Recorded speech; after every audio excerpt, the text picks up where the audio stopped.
I sat in the car for another couple of hours, barely moving, just listening to the Radio 1 sad country song after another.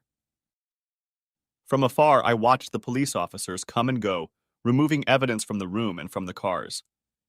The small crowd from the two hotels quickly dispersed as the commotion subsided. Eventually, a couple of tow trucks showed up, and both cars were hauled away in a tow truck. I reflected on the events of the past 2 weeks and thought about how much my life had changed in that short period of time. Finally, after the last police officers had left, I started the car and drove to Gino's. Once inside, I grabbed a beer and collapsed in a booth.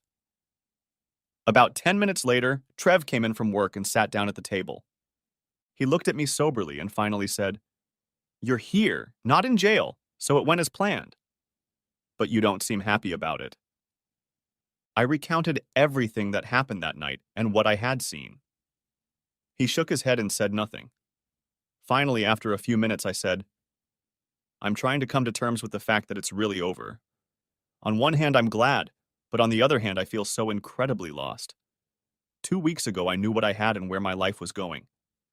Now I don't know anything." Trev just patted my hand and didn't say anything. We finished our beers and got up to leave.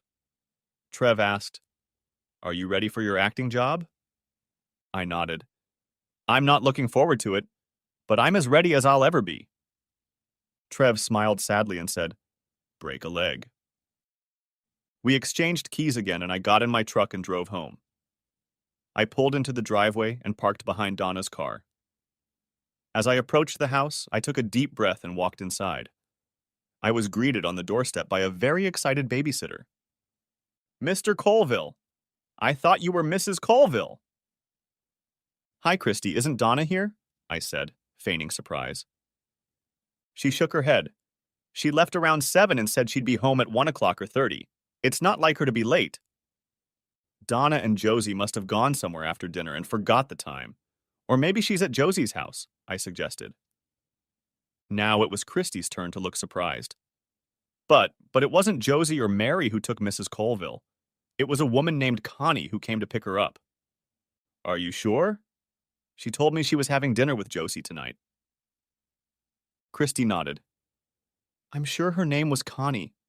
She comes in here sometimes after she brings Mrs. Colville home Friday night. And I recognized her car when she pulled up tonight." "I only know one Connie, and I can't believe she could have gone anywhere with her," I said slowly. Christy looked uncomfortable. "I don't know anything about it, but she's been bringing Mrs. Colville home the last few Fridays I've been babysitting." She looked at her watch. "But it's 2 o'clock now and I have to go home." "I'm sorry, Christy. I didn't mean to keep you. I'll call Josie and deal with it. How much do I owe you?" We agreed, and I walked her to the door and thanked her for looking after Sam. Watching her walk down the street, I hoped I sounded convincing. Back in the kitchen, I pulled out my notebook and looked up Josie's number. I knew she'd be pissed if she got a call this late, but I needed to give myself an alibi. After about 6 rings, a very sleepy voice said, "Hello? Josie? This is Ken Colville." "Ken? What time is it?" "It's about 2:30, Josie. I'm sorry to wake you up, but I thought Donna might be there. But she's not home yet." "Ken, I haven't seen Donna since we got home from work." But she said she was going to meet you and Mary for dinner?" "Ken, we haven't gone out to dinner on a Friday night in months." "What? That can't be true." "Well, it is. A couple months ago, she wanted to move our dinner to the beginning of the week. She said she met an old neighborhood friend who wanted to take her out. We haven't been out on Friday nights since." "Damn. Thanks, Josie. Sorry to bother you so late." I hung up the phone and thought for a moment. I picked up the phone book and dialed the city police department. The dispatcher called me and said he was concerned that my wife wasn't coming home. As I expected, he said there was nothing that could be done unless she had been missing for 24 hours, in which case I could file a missing persons report. I mentioned her name several times to be sure he would remember it. After about 15 minutes, I let him convince me to hang up, and, if she was still missing after 24 hours, to call back. For several minutes, I sat in the darkened kitchen holding the phone and thinking. Finally, I decided I'd better get some sleep. I knew that in a few hours all sorts of crap would start flying and I needed to be ready for it. I got dressed and went to Sam's room to check on her. She was sound asleep with a smile on her face.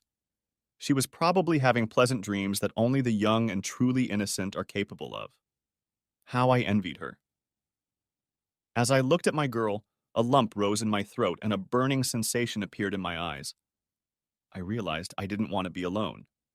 I climbed into bed with her, and when she turned to me and opened her eyes sleepily, I said, "It's just Daddy, honey. Go back to sleep." "Daddy," she whispered. She closed her eyes, snuggled against my shoulder, and passed out again. I lay there staring into the darkness until a door closed in my mind. I snapped out of a fitful sleep at the sound of the phone ringing in our bedroom at the end of the hallway. I looked at the clock. It was a little after 8.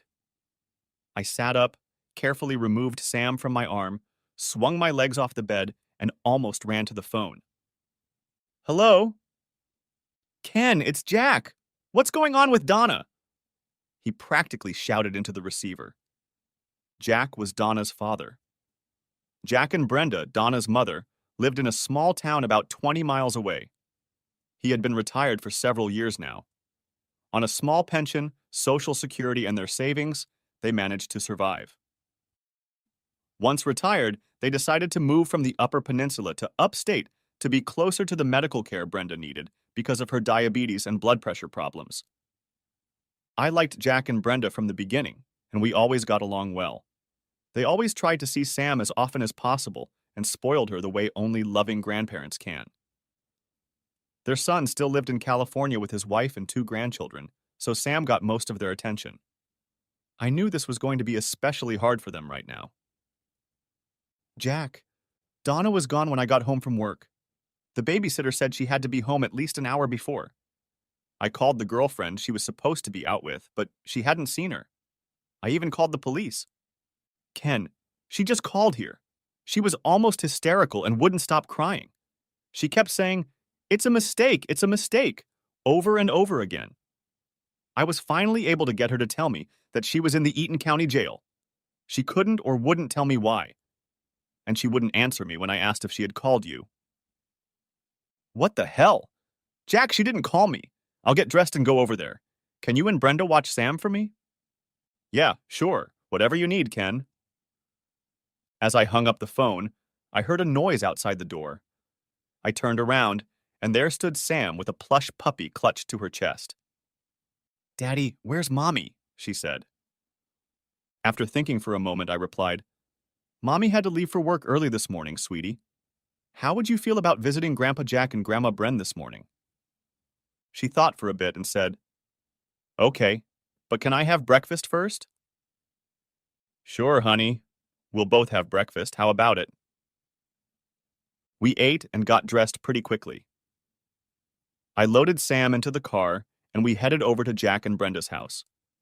Both of them met us at the door, hugging each other desperately. Brenda was pale, and her eyes were red and swollen. She had clearly been crying. "Ken, what's going on? Donna can't be where she said she was, can she?" I just shook my head, as Jack took Sam in his arms and squeezed her. "I don't know what's going on, Brenda.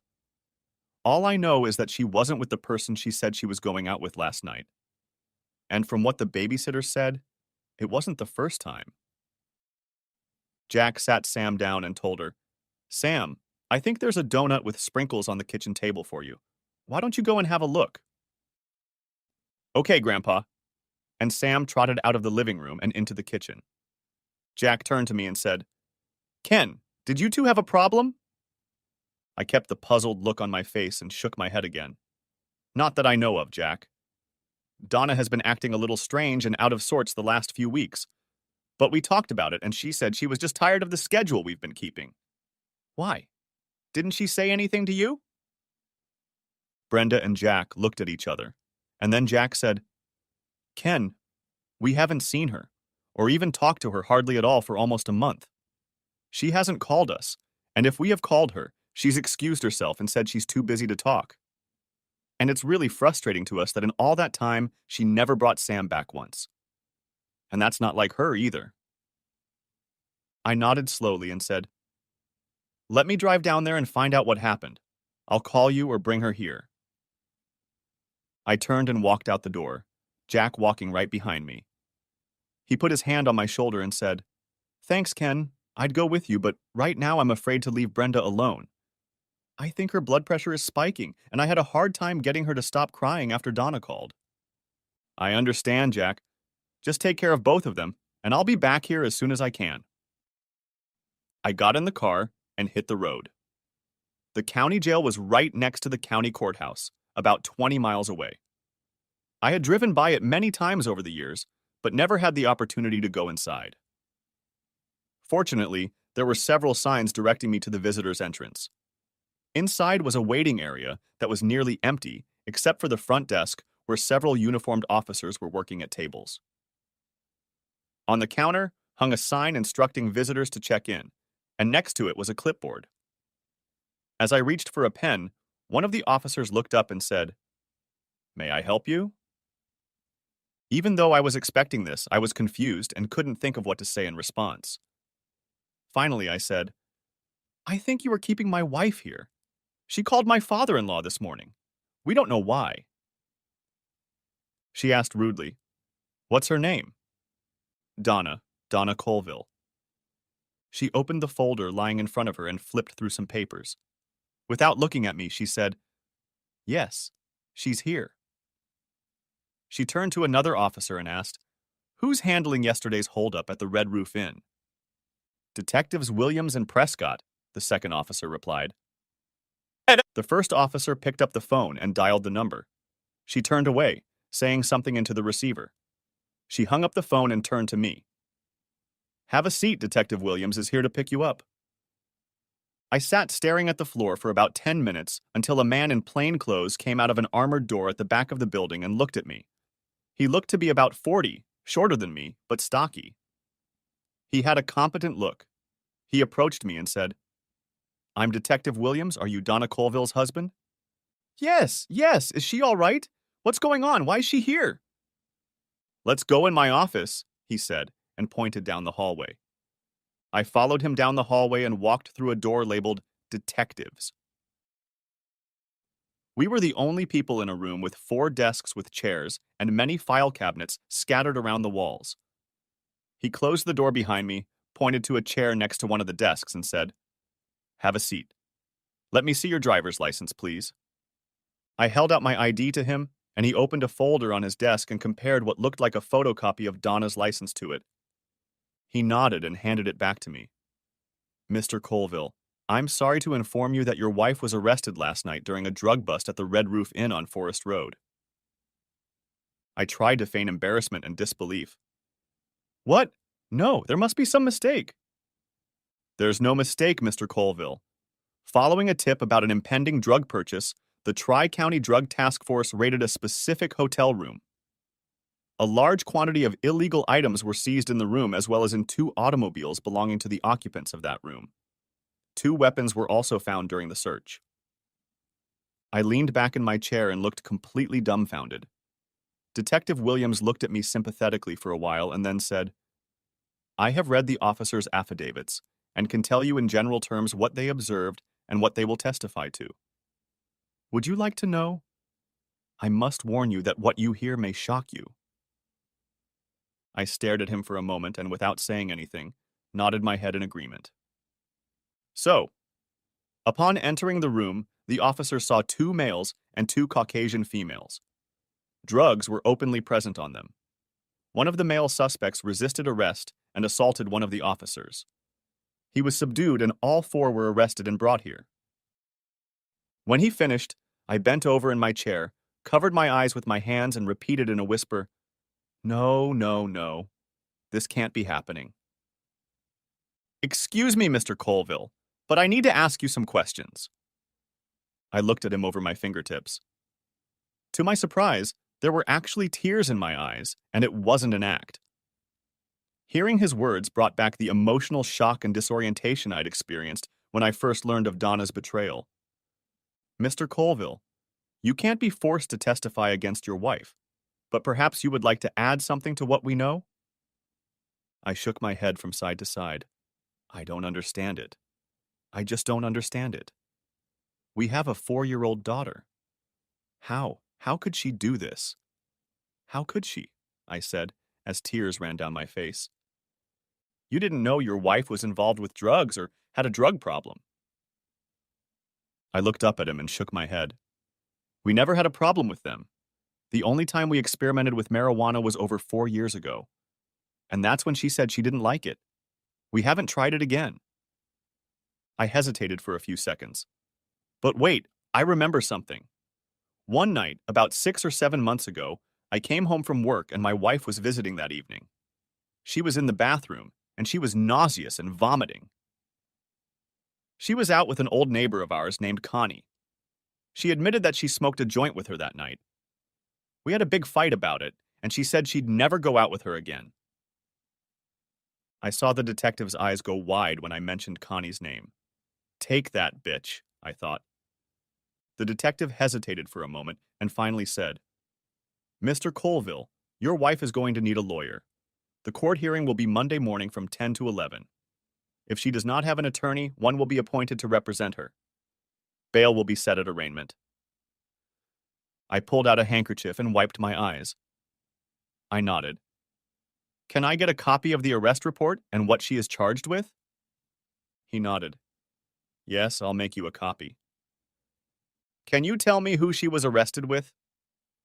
I can't officially, but I should warn you that a reporter was present at the scene of the arrest, and it may appear in the paper in the next day or two. He may even have the names of those involved, though they can't be released until charges are filed. He took the folder and left the room. A couple minutes later, he returned and handed me some copies. I started reading the form until I got to the list of charges and stopped. I looked at him with a shocked expression on my face. Is this right? Can it be right? He nodded soberly. As far as we know, some charges can be dropped or added at the time of arraignment or during pretrial proceedings. That will depend on the prosecutor who prosecutes the case. I went over the charges one more time. Felony drug possession with intent to deliver, possession of drug paraphernalia, and solicitation. I took a deep breath. Incitement? You mean prostitution, don't you? What the hell, Dammer? Dammer! Angrily, I said. I stood up and headed for the door. I stopped and looked at him. Are we done? I need to get out of here. He looked at me soberly. You want to see her? Visiting hours start at 11. I pounced on him. No, I don't want to see her. Not after what she did to me, and not after what she did to our daughter. He nodded understandingly. The arraignment will take place in Judge Brown's court. Afterward, my partner and I may want to ask you some questions. In the meantime, try to stay calm, okay? I turned and walked out the door. As I drove back to my in-laws' house, I felt uneasy about telling them about this and how they would react. I walked in the door and saw Samantha, Jack, and Brenda sitting on the couch watching TV. Sam saw me and said, Hi, Daddy. We're watching cartoons. I can see that, sweetie. I need to talk to Grandpa for a minute, and then we should go home, okay? Sam just nodded and went back to whatever she was watching. I showed Jack my head toward the kitchen. He stood up and followed me. What is it, Ken? Where's Donna? Why didn't you bring her home? I didn't say anything, just handed him a copy of the arrest report. When he read it, he turned visibly pale and collapsed into one of the kitchen chairs. He looked at me pleadingly. This has to be wrong. It's not Donna. I shook my head dejectedly. It gets worse, Jack. I can only tell you what the detective told me, and what the officers at the scene will confirm.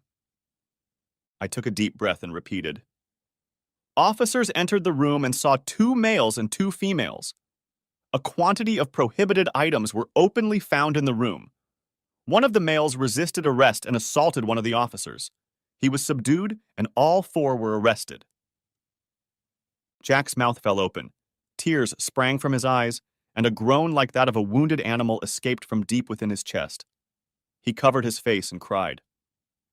I waited silently for him to recover enough to wipe his eyes and try to catch his breath. Jack, Donna and the others will appear in court Monday morning around 10 o'clock. Nothing can be done until then. Jack looked up at me. Have you seen her? Have you seen Donna? I shook my head and said grimly, Jack, I don't want to see her right now, and I certainly don't want to talk to her. I need to go home and think about all of this. I need to think about what's best for Samantha. Jack hung his head, covered his eyes with his hands, and his whole body shook. I put my hand on his shoulder and said, I'll leave it to you to tell Brenda. I'm sorry, Jack. I'm sorry for all of us. Jack just looked at me and nodded. There were tears in both of our eyes. He stood up and followed me out into the living room. Come on, Sam. Kiss your grandparents goodbye. It's time to go. I heard Brenda sigh and turned to see what was wrong. She was looking at Jack like he was a stranger. He seemed to have aged 10 years in the last 10 minutes. She walked over to him and looked into his eyes, and he just wrapped his arms around her and pulled her tightly against him. I picked Sam up and they followed us to the exit. I turned to them before getting in the car. I'll call you if I hear anything. Jack only nodded and grabbed Brenda's hand. As we were pulling away, Sam looked out the window and asked, Dad, why are Grandpa Jack and Grandma Bren sad? I thought about that question for a minute and wondered if it was time to start getting her ready. Well, honey, we just found out that Mommy isn't feeling well. So she's going to stay for a few days in some place that will make her feel better. That's why they're sad. Sam sat in her car seat in the back seat, and I watched in the rearview mirror as she was starting to get the hang of it. But Daddy, I don't want Mommy to leave. I want to see her, she said with tears in her eyes. You will, honey, as soon as she gets better. But we have to be patient. Do you know what that means? Sam began to cry quietly and repeated, But I want my Mommy. I want my Daddy. Please? I bit my lip and desperately thought of ways to distract her. Sam, do you want to go to the lake to Grandpa and Grandma Colville's? We can stay the night? Sam stopped crying for a moment and thought for a moment. Still snorting, she asked, Can I go swimming? Sam, it's probably too cold for swimming, but you can swim in the lake if you want. It wasn't the middle of May yet, and the lake was probably too cold for her. Can I ride the tunnel? I'm sure Grandpa will ride you on the pontoon if you want to, I assured her. Excited, she said, Okay, let's go to Grandma and Grandpa's. When we got home, I told Sam to get clothes and toys to take with her, and I helped her pack. While she was doing that, I sat down at the phone and called up north. When Dad answered, I asked him if he and Mom wanted some company since I wasn't working today, and I thought we could drive up there. Hell yeah. Your brother is coming over in the morning to help us launch the docks and boats, ours and Harvey's next door. We could use your help. I assured him we'd be there in a couple hours and hung up. I packed my overnight bag, then helped Sam pack it. I smiled as she optimistically included a swimsuit in the bag. Just in case, Daddy, she said cheerfully. Sam was fast asleep in her car seat as we began the 130-mile trip. In the silence, I had plenty of time to think and prepare to break the news to Mom and Dad. They had always been close to Donna, ever since the three of us returned from Germany. And since my parents had never had daughters, they cared for Donna and my brother's wife, Sandra, almost as much as they cared for their grandchildren. They probably took the news as hard as her own parents did. It was the middle of the afternoon when we pulled up to the house. Dad was fiddling in the garage, and Mom was raking the inevitable pine needles from the trees surrounding the house. They both came over and greeted us as Sam jumped out of the car screaming, Grandma! Grandma! Daddy! They both hugged and kissed her until she finally couldn't stand it anymore and tore down the side of the house toward the lake and beach. They both turned to me, and Mom asked accusingly, Where's Donna? I grabbed my suitcases and said grimly, Let's go inside and I'll tell you all about it. We sat on the front porch, from where we could watch Sam throw rocks into the water and poke them in the sand. I told them everything that had happened since the evening, about going home to babysit, about Jack's call in the morning, about going to the jail and listening to the detective. Mom and Dad were shocked. and if I wasn't their son, I think Dad would have called me an outright liar. Finally, I pulled the arrest report out of my bag and showed it to them. Mom read it with tears in her eyes. Ken, this can't be true. You don't believe it, do you? Donna would never do that. Daddy said, It's not like Donna. Are they sure that's what happened? I nodded. The detective seemed sure, and he even said there was a reporter present during the arrest. Oh my God, I'm so sorry. How could she do that? Jack and Brenda must be absolutely devastated, said Mom, stood up and crying, ran into the house. We sat in silence for about 10 minutes until Mom came back into the room, wiping her eyes with a tissue. She suggested that Sam go up and help her with dinner, and Dad and I go for a walk. She knew that I always talked to Dad when I had a problem or needed to make a decision. I knew he would tell her everything later, but that's what we always did. I yelled to Sam and Dad, and I walked out into the backyard and down the dirt road. He asked me what I was thinking. I told him that if all of this is true, and it looks like it is, then I can't trust Donna anymore. And I certainly can't trust her to be there for Sam. And what she did hurt me so badly that I couldn't imagine getting over it. The only way out was divorce, and I thought it would be best if I put some distance between us and her. I told him that I had graduated a semester early and was being handed my diploma. He smiled warmly and congratulated me.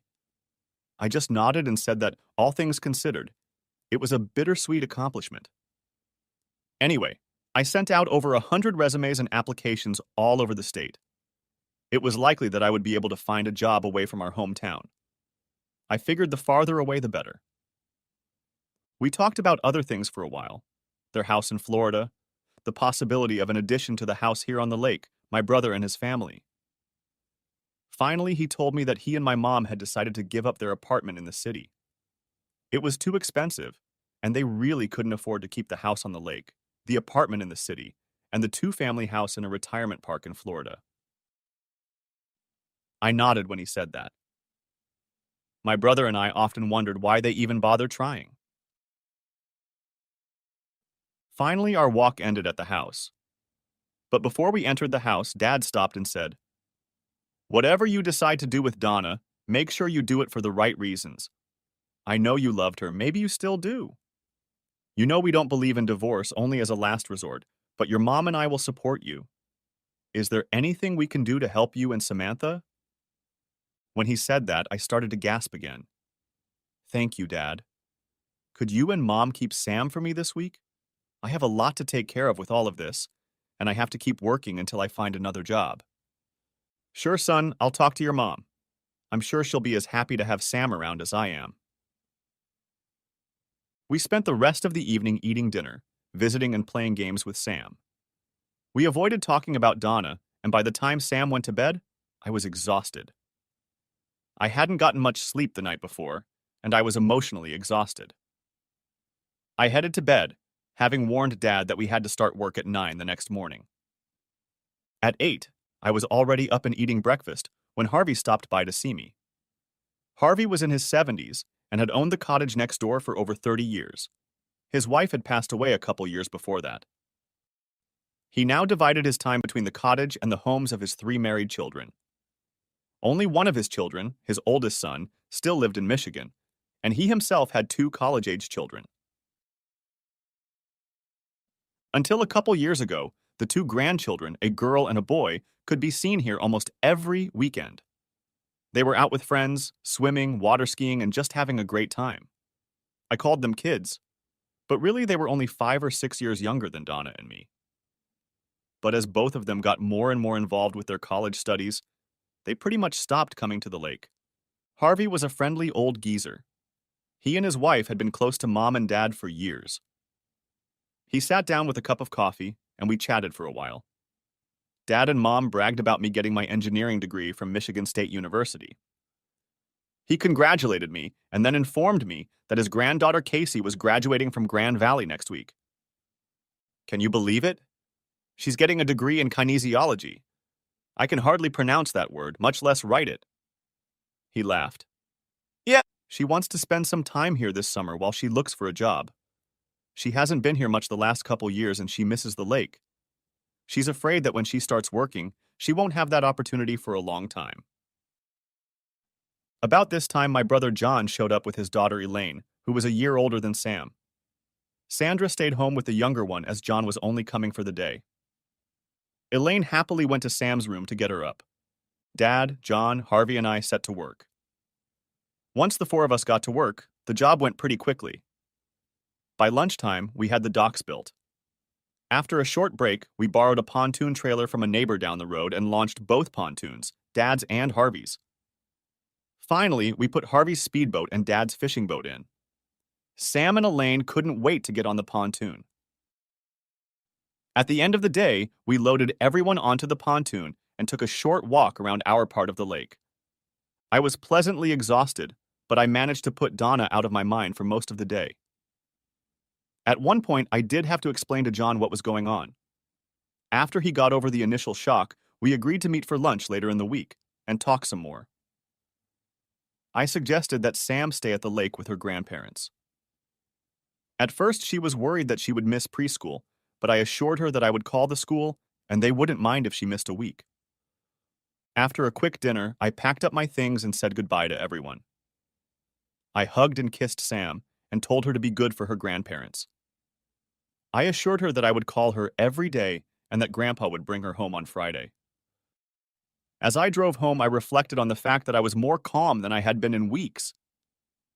Mentally, I was relieved that with Sam taken care of, I could focus on getting some resolution to the situation. I arrived home at dusk. I gathered the Saturday mail and Sunday paper from the porch and put them on the kitchen table.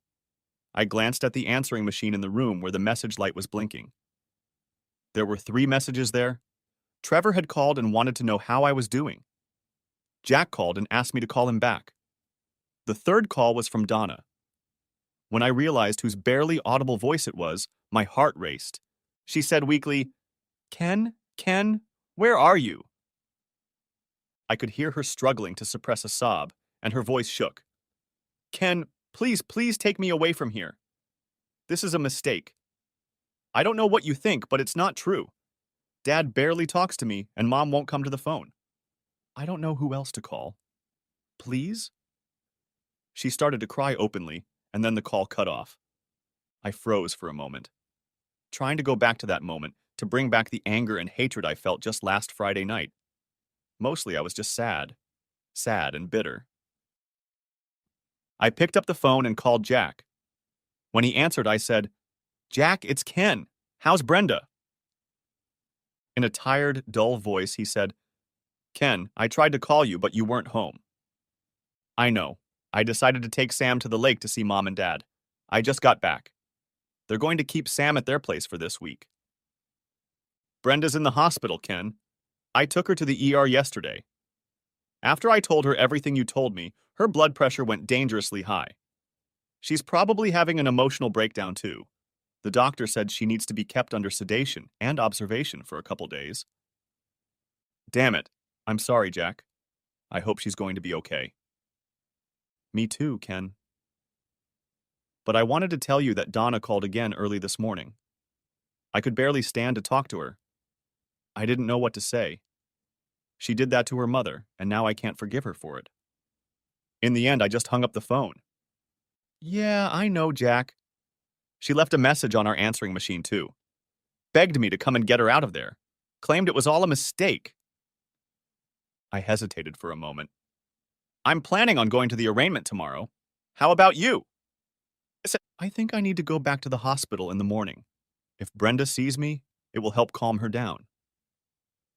"Okay, I'll call you tomorrow afternoon or stop by the hospital before I leave for work and let you know what's going on.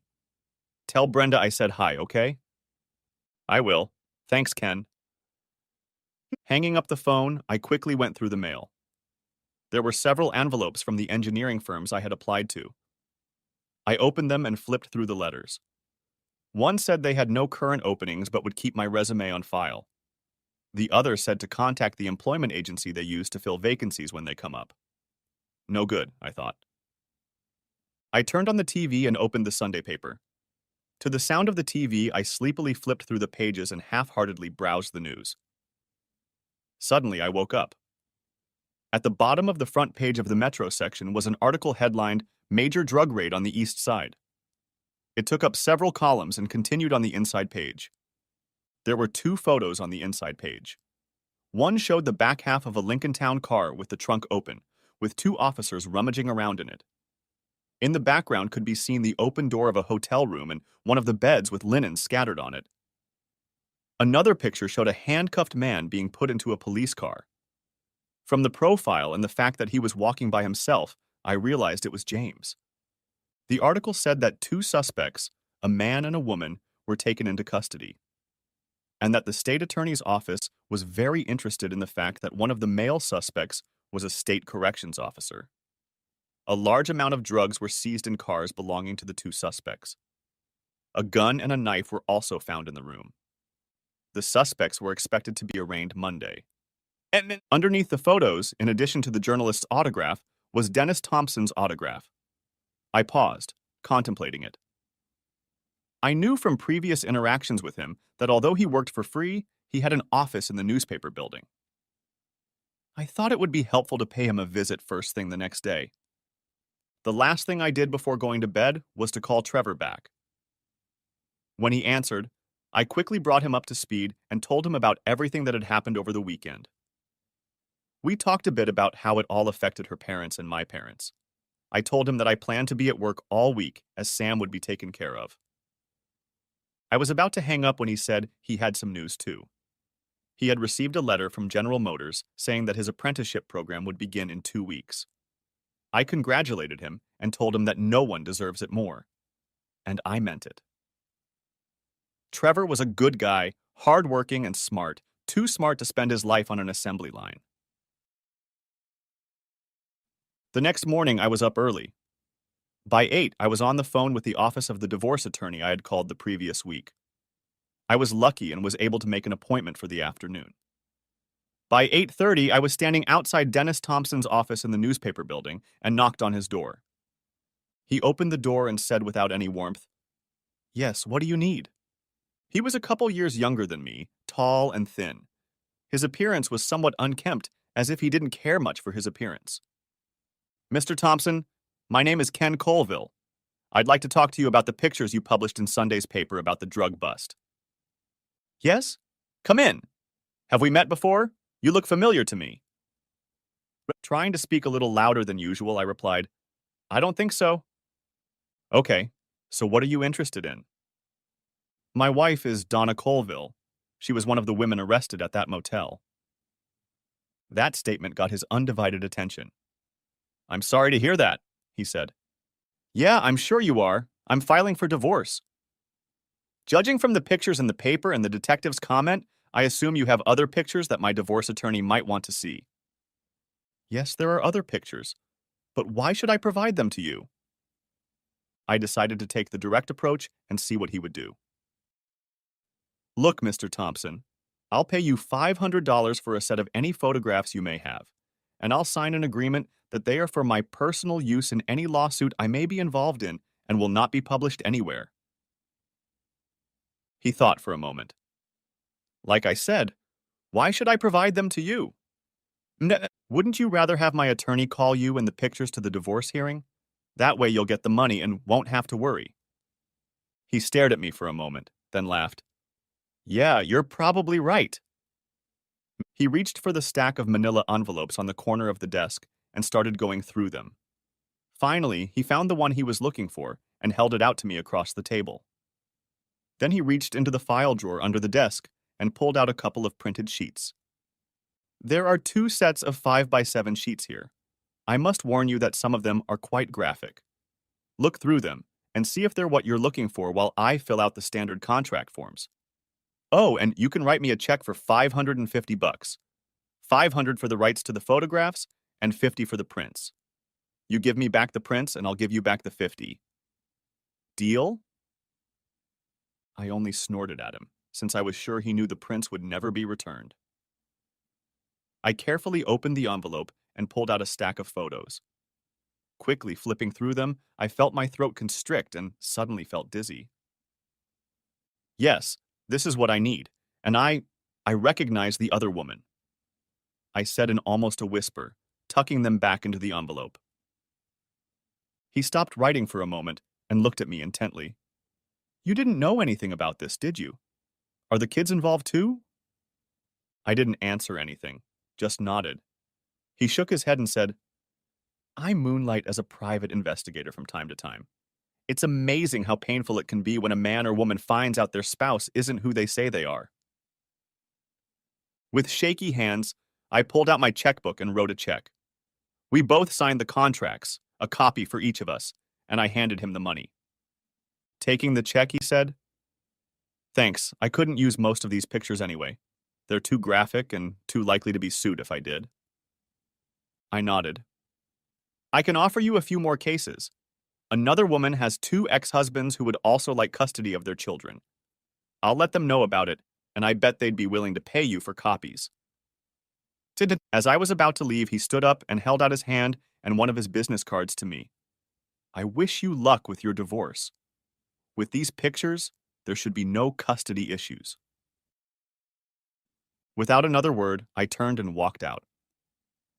I arrived at the courthouse well before 10. I wandered around until I found Judge Brown's courtroom. About a dozen people were already waiting there, and I found a seat in the back of the hall. The benches were gradually filling up with relatives and friends of the defendants, lawyers, and a few police officers. I recognized Detective Williams, who stood at the door, and another man who entered alone and sat down by the aisle. I puzzled over it for a long time until it came to me that this was Connie's first husband.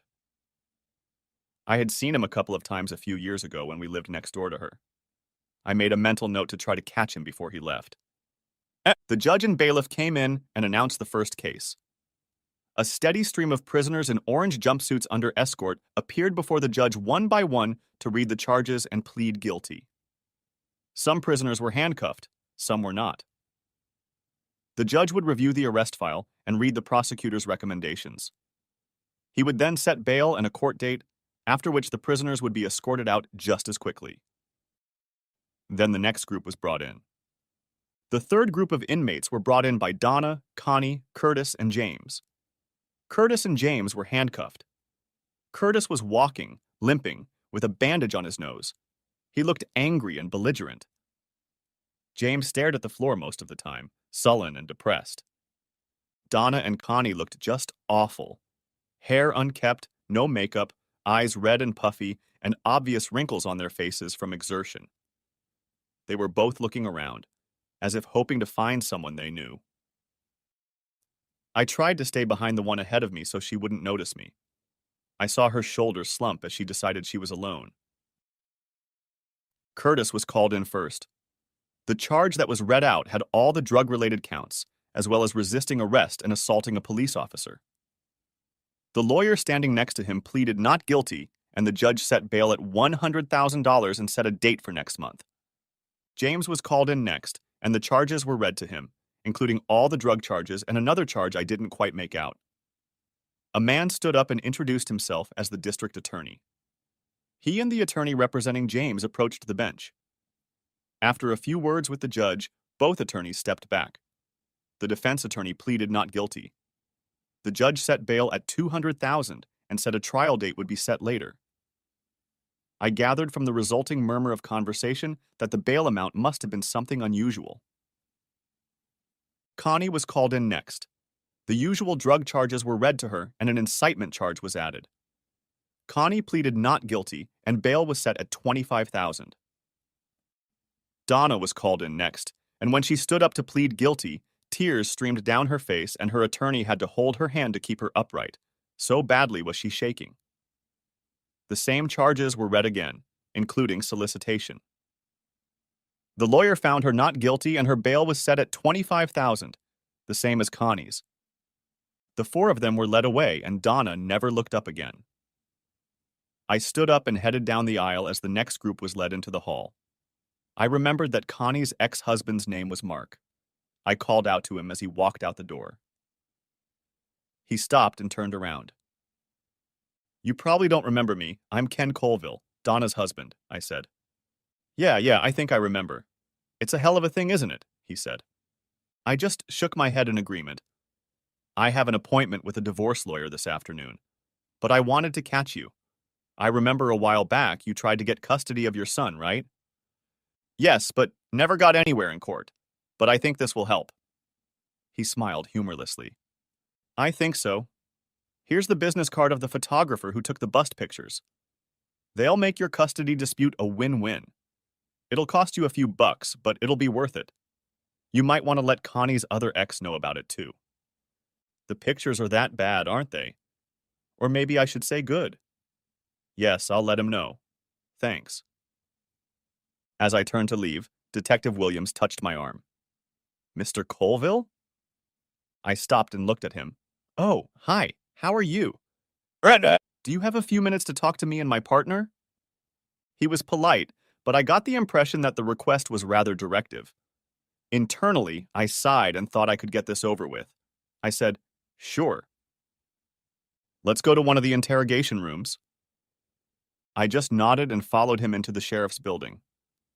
He introduced me to his partner, and we sat down at a table that had a stack of folders on it. He opened one of them and then said, I have a couple questions I need to ask you to help our investigation. You have the right to have an attorney present if you wish. Well, I don't have one yet, but I'm meeting with a divorce attorney this afternoon. Is there some reason I need one? You're filing for divorce? Hell yes. I met with the photographer this morning. He showed me the rest of the pictures. He even sold me a set. Can you live with that? I said bitterly. He looked at me sympathetically but ignored my question. Tell you what, if you feel uncomfortable asking questions, tell me and we'll stop until you can get a lawyer. Is that okay with you? Yes, of course. I tried not to worry. I'd been preparing for this, knowing that at some point someone would want me to tell them what I knew. Do you know Connie Wilkerson? Yes, we were neighbors for a while. I haven't seen her since we moved out of that townhouse complex a couple years ago. Did you know your wife was seeing her regularly? No, I told you on Saturday that I knew she was seeing her that one time. She told me she wouldn't see her again. It's obvious now that she lied to me. I take it you weren't friends with Connie? I snorted. You're right, she's a bitch and a slut. But apparently my wife is too, so they're in good company. I then proceeded to tell him the story of our friends John and Tracy and her involvement in the destruction of their marriage. How he caught her in bed with another man after he moved in with her. I also told him how she had neglected her children and used them against her ex-husbands. He nodded and then asked, Have you ever heard of Curtis Halleck or James Martin? Until this morning's court hearing, no. But as it turns out, I have a couple good pictures of them, said I ironically. Donna never mentioned them? No, what was she going to say? Thought you might be interested to know that I was having fun with a man named Curtis Halleck? I replied sarcastically. He ignored my comment and asked, Are you familiar with a nightclub called the Black and Tan? Of course, everyone in this part of the state knows the Black and Tan. Is that where they hooked up? He shrugged. We think so. We have a witness who testified that they've been there several times in the last month. I just shook my head in bewilderment. I know I asked you on Saturday, but I have to ask you again. Were you aware of your wife's involvement with drugs? No, sir, not the slightest idea. I guess that makes me kind of stupid, doesn't it? We had a pretty hectic schedule last semester. I was attending MSU almost full-time to get my degree and working nights 6 days a week at an assembly plant. Donna was working 30 hours a week at the hospital and caring for our 4-year-old. After the holidays, we only spent time together on Saturdays and Sundays. No change in behavior or attendance problems at work? I haven't heard anything about her work, but I've noticed that she's been out of sorts the last couple months, and her parents have noted it too. Now I know why. But when I asked her about it, she said that the schedule we keep stresses her out, but she can handle it. Okay, I think that's all the questions for today. Here's my business card in case you remember anything. And thank you for your cooperation. Can I ask you a question about bail? Someone will have to bail her out. How does that work? He handed me a list of bail bondsmen in the area and explained that bail could be posted for 10% of the bail amount in cash. Once the bail was posted at the jail, she would be released in about an hour.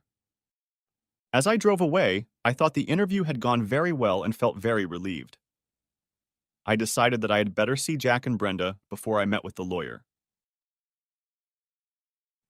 Upon arriving at the hospital, I made my way to Brenda's room. When I entered, it appeared that Brenda was asleep and Jack was sitting next to the bed. He stood up, put his fingers to his lips, and walked to the door. We went outside and I asked, "How is she?" "Good, good. Her blood pressure's back to what it should be. They're going to discharge her in the morning. The doctor is going to keep her on antidepressants for a while." "How did it go in court?" "The charges were read. Her attorney pleaded not guilty. Bail was set at $25,000. It lasted only 10 minutes. She called again early this morning. She almost became hysterical when I told her her mother was in the hospital. She said she misses you and Sam and doesn't understand why you don't call her back and come see her. She asked if anyone was coming to the court hearing. I said I had to be in the hospital, but someone would probably come. She begged for someone to come and get her out of there. I told her we'd see what we could do." "Yeah, she looked pretty bad this morning," I said without any sympathy. Jack looked at me sadly. "What are you going to do, Ken? Are you going to bail her out?" I looked Jack in the eye and said, "Jack, I can't let her anywhere near Sam or me right now. I have an appointment with an attorney this afternoon to see what my options are." "Is it really that bad, Ken? Don't you have any doubts left?" said Jack with annoyance. "Did you see the article in the Sunday paper?" He nodded affirmatively. "I went to the photographer this morning. There are other pictures in there, candid pictures. Photos that, as Donna's father, I hope you never have to see. Photos that, as her husband, I can never get out of my mind." "There is no question of cheating. None," said I firmly. Jack wiped his eyes and said, "Okay, Ken, I understand. The value of the bail is $2,500. If you need help, I'll give it to you. As for where she goes when she gets out, I don't really care. Maybe she'll move in with Connie, the other woman involved in all this. I think she'll have the kids taken away from her soon, so she'll have a place to go." No, I'll talk to Brenda when she wakes up. I'm sure no matter how hard it is for her, she'll still want her to move in with us. One thing about being a parent, even if you disagree with or are appalled by their behavior, even of an adult child, you still have to love and support them." He said this with sadness. When we looked at each other, I was surprised that we both had tears coming to our eyes. "I want you to know, Jack, you and Brenda can see Samantha anytime you want. I don't want it to change your relationship in any way. And ours too. I've always thought a lot of you and Brenda." He nodded and we hugged. As he quickly turned and walked back to the hospital room, I could clearly hear him trying to hold back sobs. I slowly walked away, shaking my head at how much suffering Donna had caused. My meeting with the lawyer in the afternoon went about as I expected. I explained the circumstances, provided him with a copy of the arrest report and photos. I told him that my first priority was to get custody of Samantha, and I wanted to keep Donna away from Sam for as long as possible. I didn't care about the settlement. He said he could file divorce papers the next morning on the grounds of adultery and also seek an injunction against Donna as an unfit parent who was a danger to the child. He felt there should be no problem with the arrest and photos. I asked him to call me when the papers were ready and I would pick them up. I wanted to give them to Donna myself. When I got home late that night, the phone rang and I picked it up. It was Mary. "Ken, it's Mary. Donna didn't show up for work today and hasn't called. What's wrong?" "Donna's in jail, Mary," I said without emotion. "What?" she said incredulously. "You didn't mishear, Mary. She's in the Eaton County Jail." "What? Why?" "Did you see the Sunday paper about the drug bust at the Red Roof Inn Friday night?" "I didn't read it, but I heard something about it." "She was one of the 4 arrested that night." I heard Mary give a shocked sigh. "So I don't think she'll be at work for a while." But that can't be true. What are you going to do?" "I'm going to do what I have to do. I'm sure she'll contact the hospital as soon as she's released on bail." "Ken, I'm so sorry." "Yeah, me too." And I hung up the phone. That evening I went to work as usual. Trev and I talked for a while and brought each other up to speed. When I got home from work, I wandered aimlessly around the house, thinking about how much had changed in just 3 days. For the first time since Thursday night, I was sleeping in my own bed, alone, and I realized it was time I got used to it. This was the way it was supposed to be. I'd been married for almost 5 years and hadn't slept apart from Donna since I left the army. On Tuesday, I got up and started on my to-do list.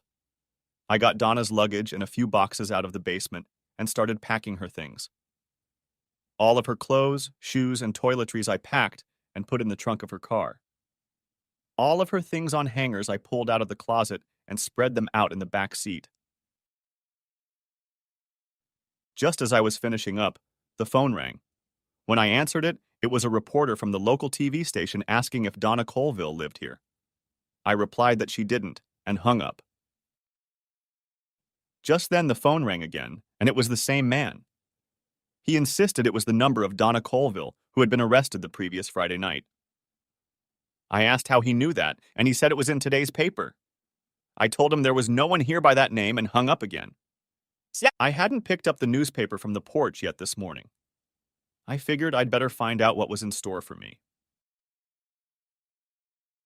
On page 2 was a continuation of the arrest story, including sketches of the arrestees. The article detailed the arraignment and emphasized the connection between Curtis and James and the drug problem at the Ionia jail. I almost dropped the paper when I read that the street value of the drugs seized totaled over $100,000. I thought, damn, Curtis must have loaded his Lincoln with some serious weight. I decided to put changing my phone number on my list of things to do today. On the advice of my lawyer, I grabbed my checkbook and savings books and headed to our bank branch. I opened a separate individual checking account for myself and transferred half of the money from our joint accounts into it. I then withdrew my name from the joint accounts. On the way home, I stopped by the post office and applied to change Donna's address to her parents' address. I also stopped by the phone company office and filled out an application for a new phone number in my name only. When I got home, the phone was already ringing, and the answering machine message queue was full. I quickly went through them. Most of them were from reporters, except for 3. One was from the hospital, asking me to call back to check on Donna's condition, and the second was from Jack, who informed me that Brenda had been released from the hospital and that they were already home. The last was from an attorney who said he was representing Donna and wanted to talk to me about her case. I called Jack and asked if everything was okay. When he assured me that everything was fine, I told him I wanted to drive Donna's car with her belongings and hoped he could give me a ride home. Unfortunately, he agreed, and that would give us a chance to talk. I told him I would be there soon. I made a few more calls, canceling joint credit cards and making a couple new ones in my name only. I called the landlord, talked to him about getting Donna off the lease, and made an appointment for later in the week. By the time I got to my in-laws' house, it was the middle of the afternoon. The 3 of us hugged. Brenda put her head on my chest and cried. I patted her shoulder and told her I felt the same way. Jack and I unloaded Donna's things and stacked them in the spare room. I gave him her mail and bank accounts and asked him to hold them for her. As we were driving back to my house, I said, "I'm filing for divorce, Jack. I've decided I can't live like this anymore." "Yeah, I realized that when you left yesterday," he said sadly. "I called the bail bondsman today. I have an appointment to pick up the bail tomorrow at 11. Jack, I wish I could go with you to the jail to pick her up. It's my responsibility to tell her what's going to happen. I don't want her to have any doubts left, and I don't want you to have to deal with that," I said firmly. "Sure, Ken. I think it's going to be a hell of a day for all of us." He sighed. We drove the rest of the way in silence, each immersed in our own thoughts. As we got out of the car, I told him I planned to meet him around noon at the jail, and he agreed. I called the attorney's office and arranged to pick up the divorce papers the next day. I then called up north to talk to Sam and my parents. I brought my father up to speed and asked how Sam was doing. He said she was having a great time, but when it came time to go to bed, she missed me and my mom. "Well then, put her on the phone. I miss her too." "Daddy?" Is that you? Hi, Sam. Are you having fun? Uh-huh. Grandma and Daddy and Grandma and Mommy took me to ride the tunnel again. That's great, kiddo. Daddy, is Mommy there? Can I talk to her? Mommy's not here, Sam, but she's feeling better. I miss Mommy.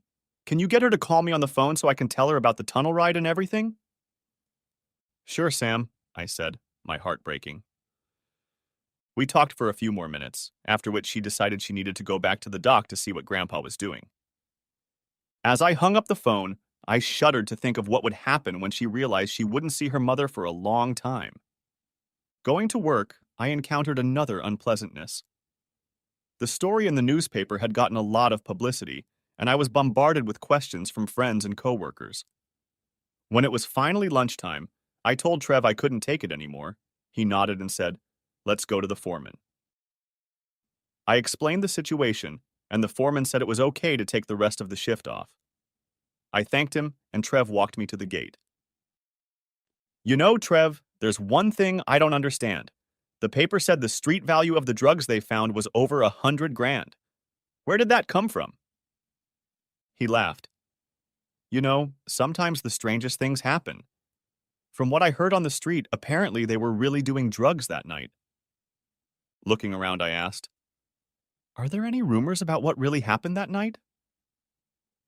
No, neither James nor Curtis are out on bail yet. But I've heard that Curtis thinks his soon-to-be ex-wife may have had something to do with it.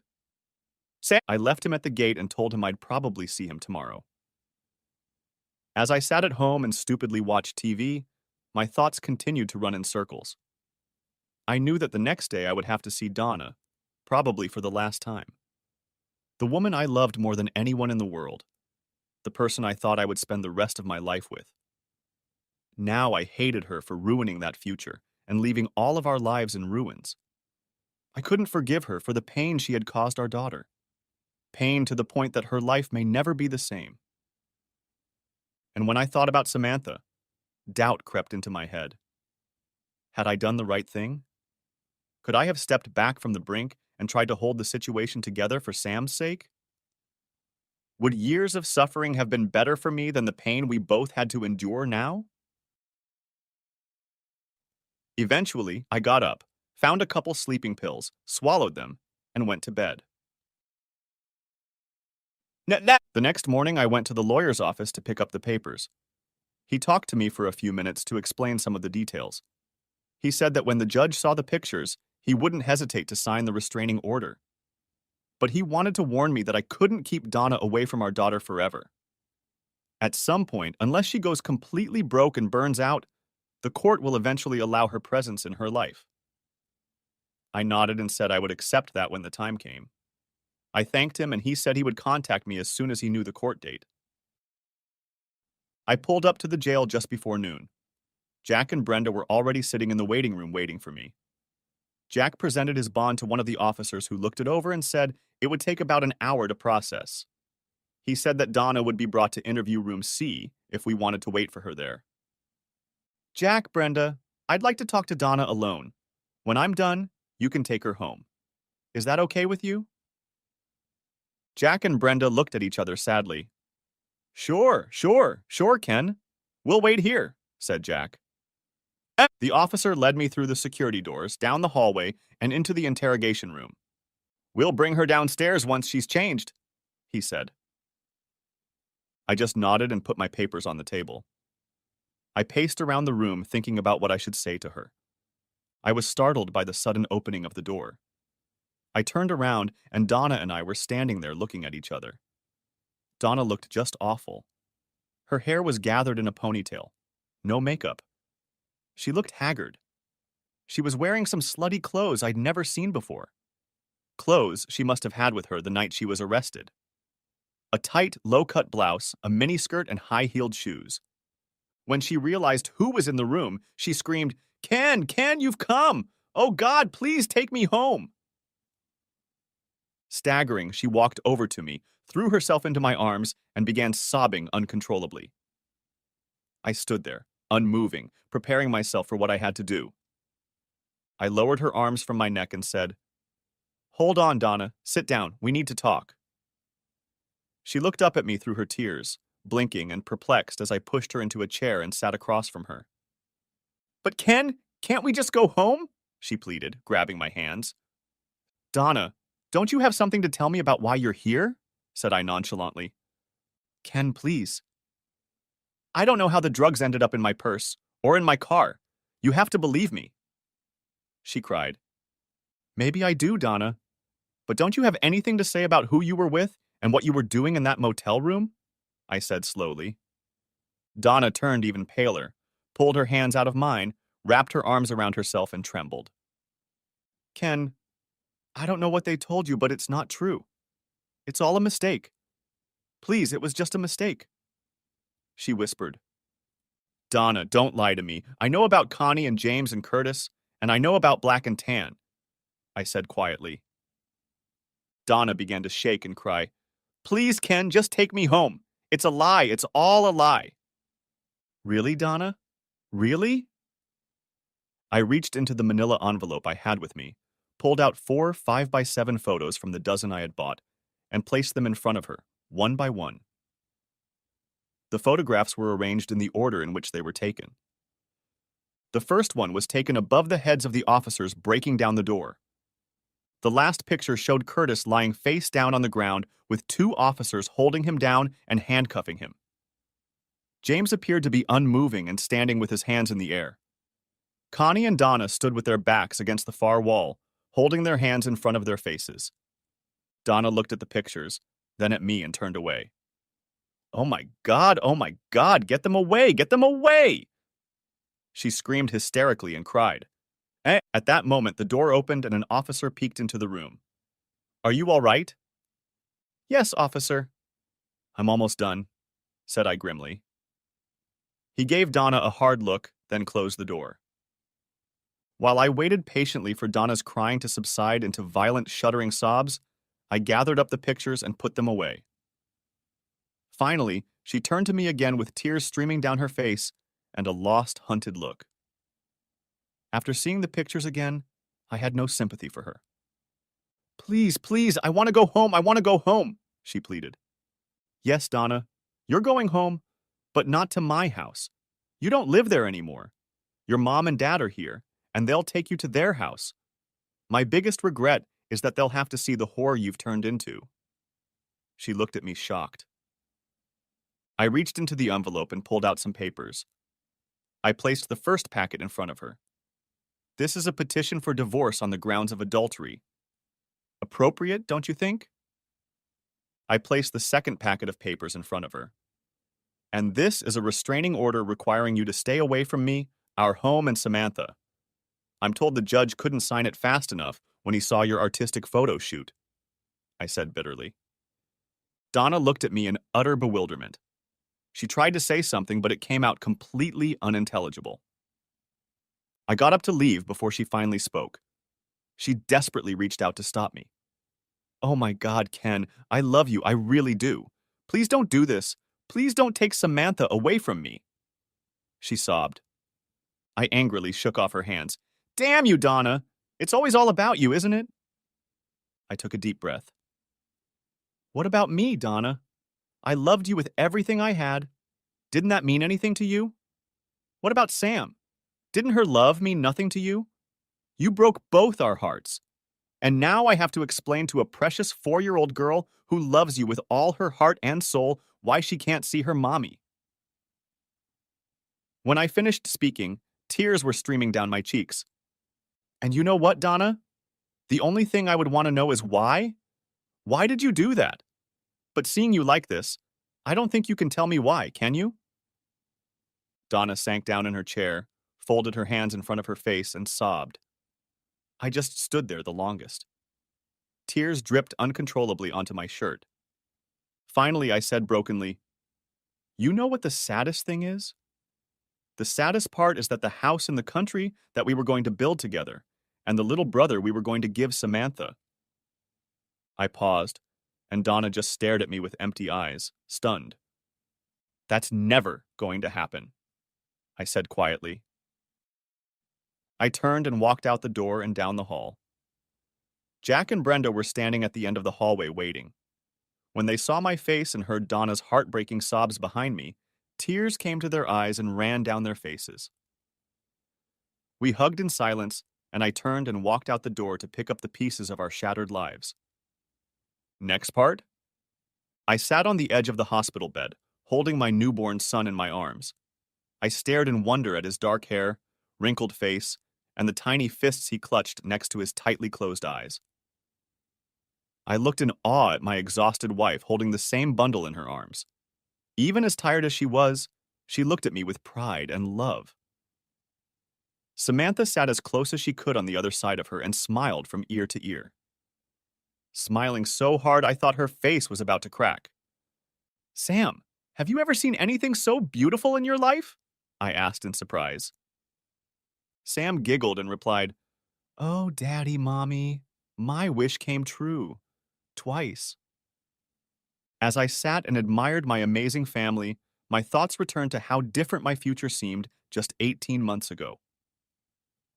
I walked out of the county jail that May Day, mentally and emotionally exhausted, but determined to start my life over.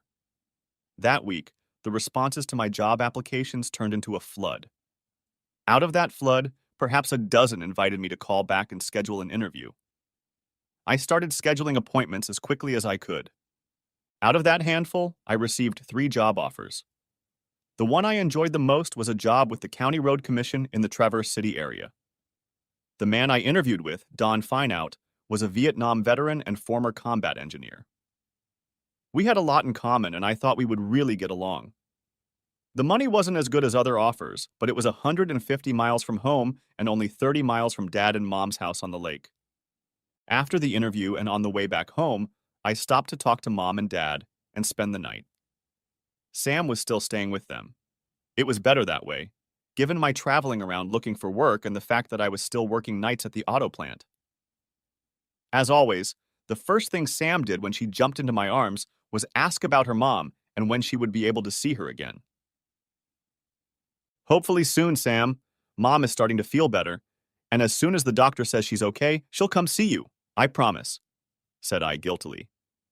"I miss her, Daddy. Tell her for me, please," she said with tears in her eyes.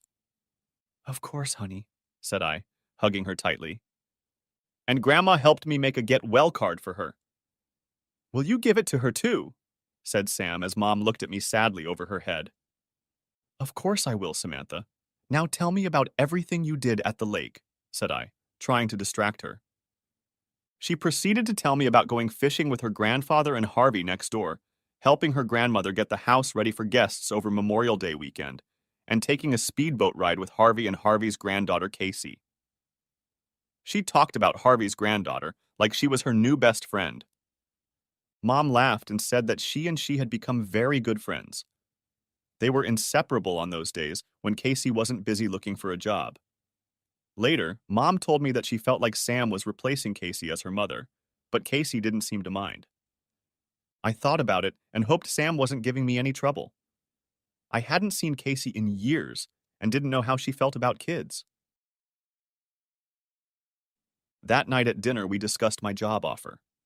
I told Mom and Dad that I really liked the person I would be working for, and I thought the job would be interesting.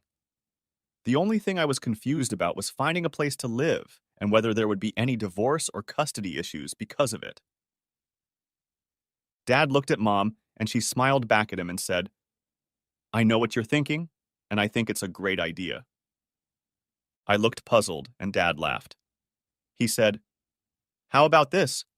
You and Sam move in with us, at least until we leave for Florida in the fall. That will give you time to get settled in the area and find something to buy or rent. And we'll get Samantha for the whole summer." "Are you sure?" I asked hesitantly. "We have plenty of room. It only gets crowded on weekends when John and Sandra and the kids come to visit. And this way, you won't have to worry about childcare when you start your new place," he said. "That sounds great, but I don't want us to be a burden to you," I said doubtfully. "Then who's a burden?" Mom said, smiling. Mom said, smiling. Mom said, smiling. She laughed. "Not Sam. And if it makes you feel better, you can pay us to stay here. It's all settled now." All that's left is for you to call your lawyer and make sure everything's okay. The next morning, I got up early to drive back to the state. As soon as I got home, I called my attorney. I explained to him that I had gotten a job offer out of town and wanted to make sure it was okay to accept. He said he didn't think there would be a problem if I didn't leave the state. I called Don Fineout and accepted his offer. We quickly agreed on a start date, and that night at work, I submitted my 2 weeks' notice of resignation. After my shift, Trev and I stopped by Gino's for a beer. The realization that this was the end of an era for us was taking hold of us more and more. The next week, he was starting an internship at a third plant across town. The rest of the week, I started packing. Jack called me every few days to see how Samantha was doing. He and Brenda were disappointed that she was still up north. But I talked to my mom about it, and she insisted that Brenda call her. My mom and dad, Jack and Brenda, had always gotten along great, and Mom wanted them to come up north and see their granddaughter. That cheered them up a bit. Donna came. Donna never came with them, probably because of a court order. Whenever Jack called, he wanted to tell me about the Donna situation. I usually let him go on for a few minutes, but then always cut him off when he got to the point that Donna missed Sam and me and wanted to talk. I told him that I was going to wait until my attorney and the court settled things. Donna even wrote me a letter, which I returned unopened. The turmoil still made it difficult for me to eat and sleep, and I periodically questioned my decisions and actions. I didn't want to be reminded of this any more than necessary. After Jack and Brenda took her home from the county jail after our altercation, Donna didn't leave her room for days. She alternately cried and slept, not even going out to eat. Brenda finally dragged her outside and insisted that she answer her attorney's calls, and the hospital suspended her without pay while it conducted its own investigation. Today, when he called and I listened to the obligatory information about Donna, I told him about my plans to move. He was quiet for a few minutes and finally said, "I guess this really is the end. I think we were still hoping you two could get past this." "No, Jack, I already told you that's not going to happen," I said quietly. "It's going to lead to Donna ending up even farther down the toilet," he said in frustration. "It can't be helped, Jack," said I simply. It was kinder than saying, "I really don't care" about Donna's mental health. I told him I was getting ready to move, but I didn't know what to do with the furniture. There were only a couple things I wanted to keep. The rest I decided to leave to Donna. After talking for a while, I realized it was unlikely she would ever come back to the house we were renting, so I offered to put everything in storage and pay the first 3 months' rent. Jack decided it was for the best. The next 10 days flew by pretty quickly. I was back up north for Memorial Day weekend. Sam was in all her glory, with my brother John, his wife, and 2 kids living in the house. Sam only went out to see the neighbors a couple of times. Casey's parents and her brother Jason were visiting Harvey for the weekend, and they were very busy. I never got to talk to Casey, and I only saw her from afar when she was at the lake. During my last week at the plant, I only worked 2 days and took 3 days off. I took a couple guys from my department, including Trev, and we moved everything in a day. I met up with Jack to give him the keys to the warehouse and some boxes of Donna's stuff that I had sorted through that I thought she might need. On my last day in town, I met with my attorney to discuss a few things. Donna had finally gotten in touch with the divorce attorney who had called him. She still insisted that she didn't want a divorce and wanted to try marriage counseling. I firmly told him no and told him to proceed. On Friday, I packed up the pickup and trailer with the last of my belongings, gave the keys to the landlord, and left town. As I drove farther and farther away, it was like a huge weight was lifted off my shoulders. I felt like I'd finally put everything behind me and everything was going to be okay again. Sam was overjoyed that I was staying. She chatted nonstop for almost an hour. First, she asked about Mom and if she missed her, then about Grandpa Brenda and Grandpa Jack, who had come to visit earlier in the week. Finally, she fell silent, talking about boat rides with Casey and Casey, teaching her to swim. Later, when she went to bed, I asked my mom about her fascination with Casey. and whether Casey was really interested in spending so much time with her. Mom paused for a moment and smiled. I really think Casey thinks Sam is the most wonderful child she's ever met. Casey really is a sweet girl. I was so exhausted that night that I slept until 9 in the morning. Mom was bustling around the kitchen and told me that Sam had left with Dad and Harvey to go to the hardware store. She wanted to make me breakfast, but I refused. I said I wanted to go for a run first. One of my goals is to get back to running. It was about 5 miles around the lake, which was a little hard for me in my current condition, but I decided to give it a try. After almost an hour, I staggered into the house, sweating profusely from the morning sun and happy to have made it all the way without stopping. I put on my swim trunks, grabbed a towel, and walked out the front door to the lake. Throwing the towel on the sand, I walked over to the water and dove in. I surfaced, gasping and oohing and eyeing from the temperature of the lake. I took a few paddles, going in deeper, and just floated on my back, trying to ignore the cold. I heard hooting and hollering coming from Harvey's pontoon tied to his dock next door. I looked over and saw my mom, Sam, and another woman I assumed was Casey pointing at me and laughing. I walked back to shore, grabbed a towel, and quickly dried myself off. Putting the towel around my neck, I walked out onto Harvey's dock and down to his pontoon. Sam jumped off the boat, ran up to me, and gave me a hug. "Oh, Daddy, you were so funny." She giggled. "I'm glad I was able to entertain you all." I smiled at her and we all laughed. Sam took my hand and pulled me onto the pontoon. "Daddy, Daddy, this is Casey. She's teaching me how to swim and everything." She was practically ecstatic. I looked at Casey and smiled. "Hey, Casey. It's good to see you again. It's been a few years. Thank you for spending time with Sam. It means a lot to me."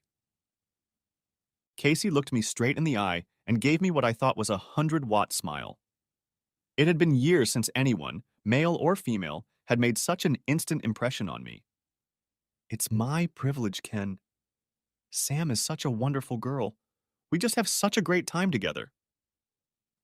I couldn't agree more, but we can't have Sam hearing us talk about her like that. We can't let it get to her head, can we?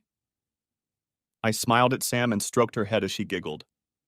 While Casey talked, I scrutinized her, trying not to show it too obviously. She was wearing a two-piece swimsuit, not quite a bikini, but close. She was about 180 centimeters tall and had the build of a swimmer. She was well built, but couldn't have weighed more than a tenner. She had all the curves in all the right places. Her brown hair was cut short. Her skin had a healthy tint to it, like those who spend a lot of time outdoors. And her hazel eyes practically sparkled looking at me. I glanced at my mom, who didn't say anything, but smiled at me understandingly. "Okay, Mom," I thought to myself. "You just stay out of it." "Now that you've had your run and swim, would you like some breakfast?" She laughed. "That would be great. Everyone else has already eaten?" I asked. "You were the only lazy one this morning.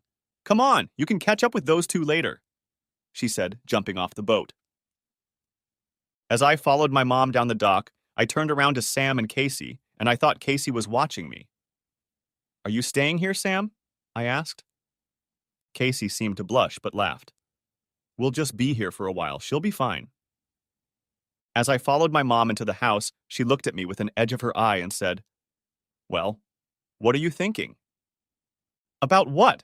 said I, trying to play dumb. "Don't tell me that. I saw the look on your face when she smiled at you, and you immediately smiled back. You can't fool me. I've been around this block a few times before," she said knowingly. Okay, I can't say I didn't like what I saw. But aren't you getting a little ahead of yourself, Mom? It's only been a month or so." "You know," I said unconvincingly. She replied grimly, "Not if it's really over. And I know you. Once you make up your mind, there's no going back." Besides, Brenda and I talked when she and Jack were here last week. Donna finally came clean and told her the whole creepy story. And Brenda told me some of the things you didn't want me to know. I can't imagine you taking her back after that. Mom flinched when she said that. Not knowing what to say back, I just shrugged. Well, I can't imagine rushing into another woman either. It must take some time to get over it. Besides, who would be interested in a single father who couldn't keep his wife from cheating? I said bitterly, voicing my fears and insecurities.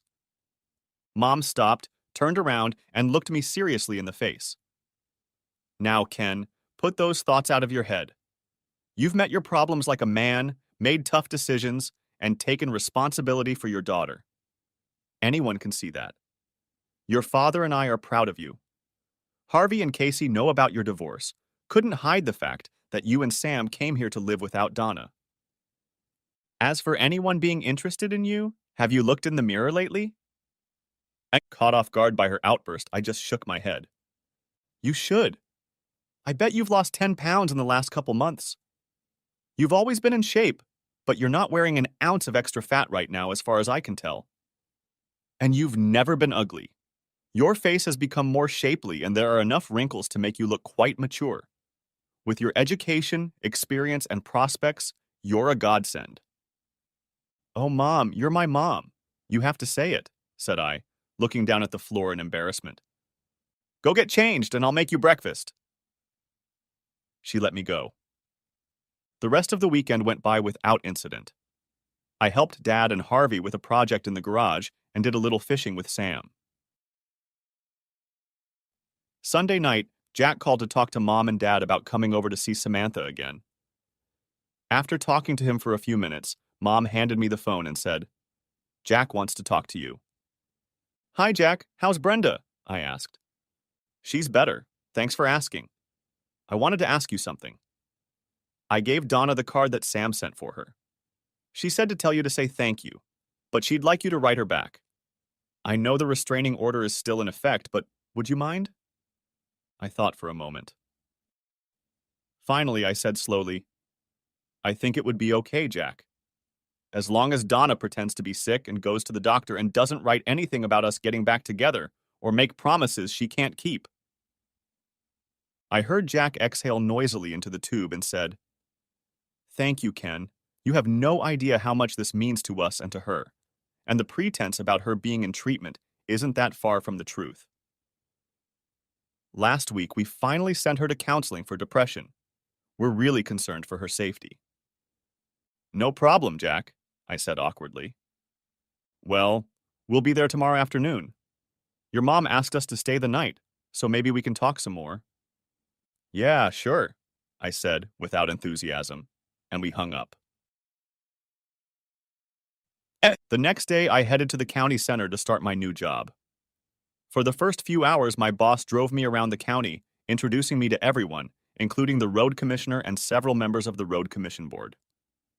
After that, he paired me with another engineer, and we drove all over the county reviewing current and proposed road projects so I could get my bearings. By the time I got home, I was pleasantly exhausted. When I walked in the door, Mom, Dad, Jack, and Brenda were sitting in the living room.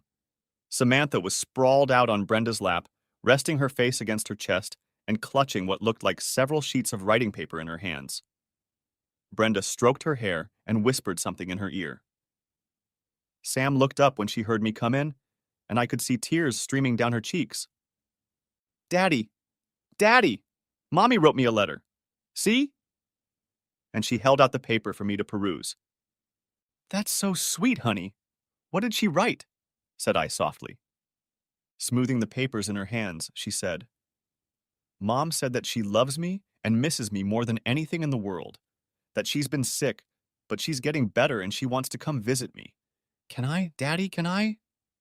And she looked at me pleadingly with eyes glistening with unshed tears. I glanced at everyone else in the room and realized they were all emotionally affected by Sam's reaction. Mom and Dad were trying to nonchalantly wipe the tears from their eyes. I looked at Sam again, took her in my arms and said, As soon as she's better, we'll make sure she comes and sees you, okay? Okay. I'll save her letter in my notebook and Grandma Bren will help me write a letter back. That's a great idea, Sam, said I.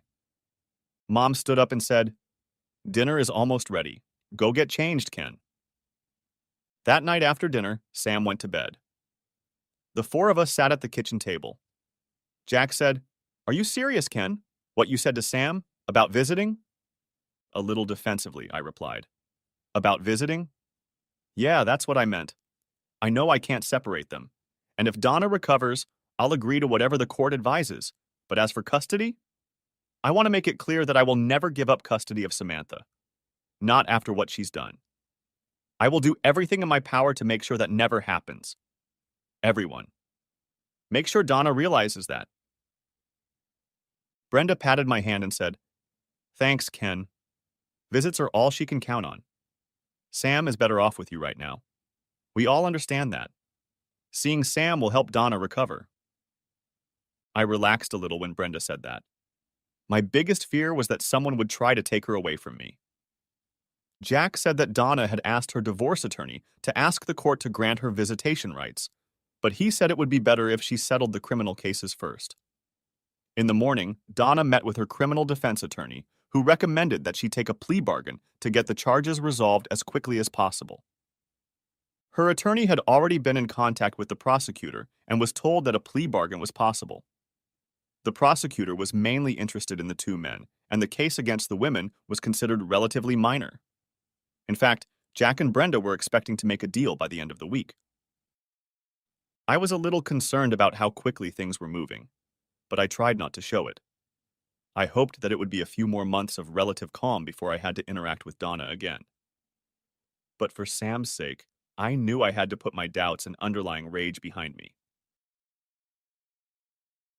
When I got home from work the next day, Jack and Brenda were already gone. Sam was at the lakeside with Casey. Mom informed me that Harvey and Casey would be joining us for dinner, so if I wanted a quick swim, I'd make it in time. I quickly changed my clothes, ran to the lake, and jumped in the water. I swam a few times down and back in front of the house and climbed out. Casey and Sam were busy doing something in Harvey's pontoon and weren't paying attention to me, so I went back to the house to change. That night, the five of us had a great time. We talked about finishing school and finding new jobs. Harvey bragged to Casey, and Mom and Dad bragged to me. Every once in a while, Casey and I would meet eyes and smile, and each time, I could feel the electricity. Then one of us would quickly look away and start a conversation with someone else.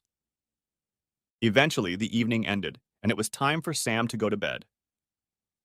Casey gave Sam a big hug and kiss, after which she and Harvey headed home. Over the next few weeks, this became a regular occurrence. Several nights during the week, we all had dinner together. We alternated between Harvey's house and our house.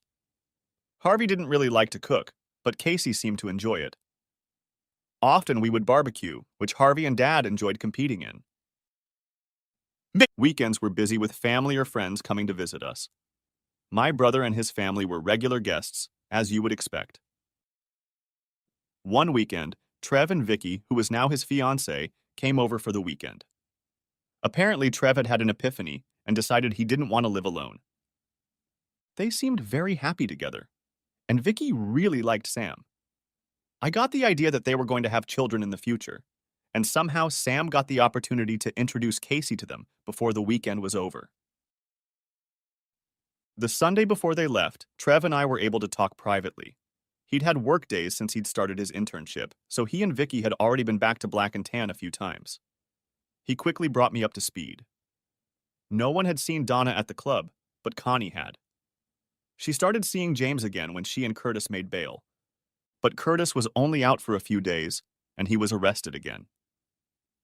It seems he had an argument with his soon-to-be ex-wife over suspicions that she had ratted him out.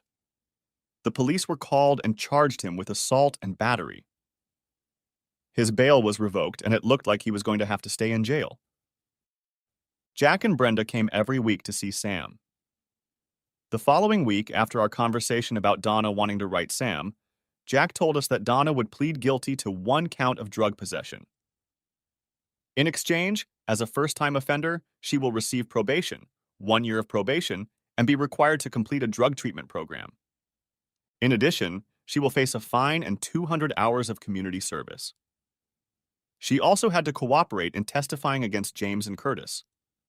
She was fired from the hospital and was now looking for a job.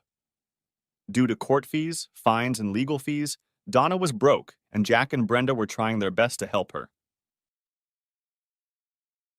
A few days later, my attorney called to inform me that a divorce hearing had been scheduled.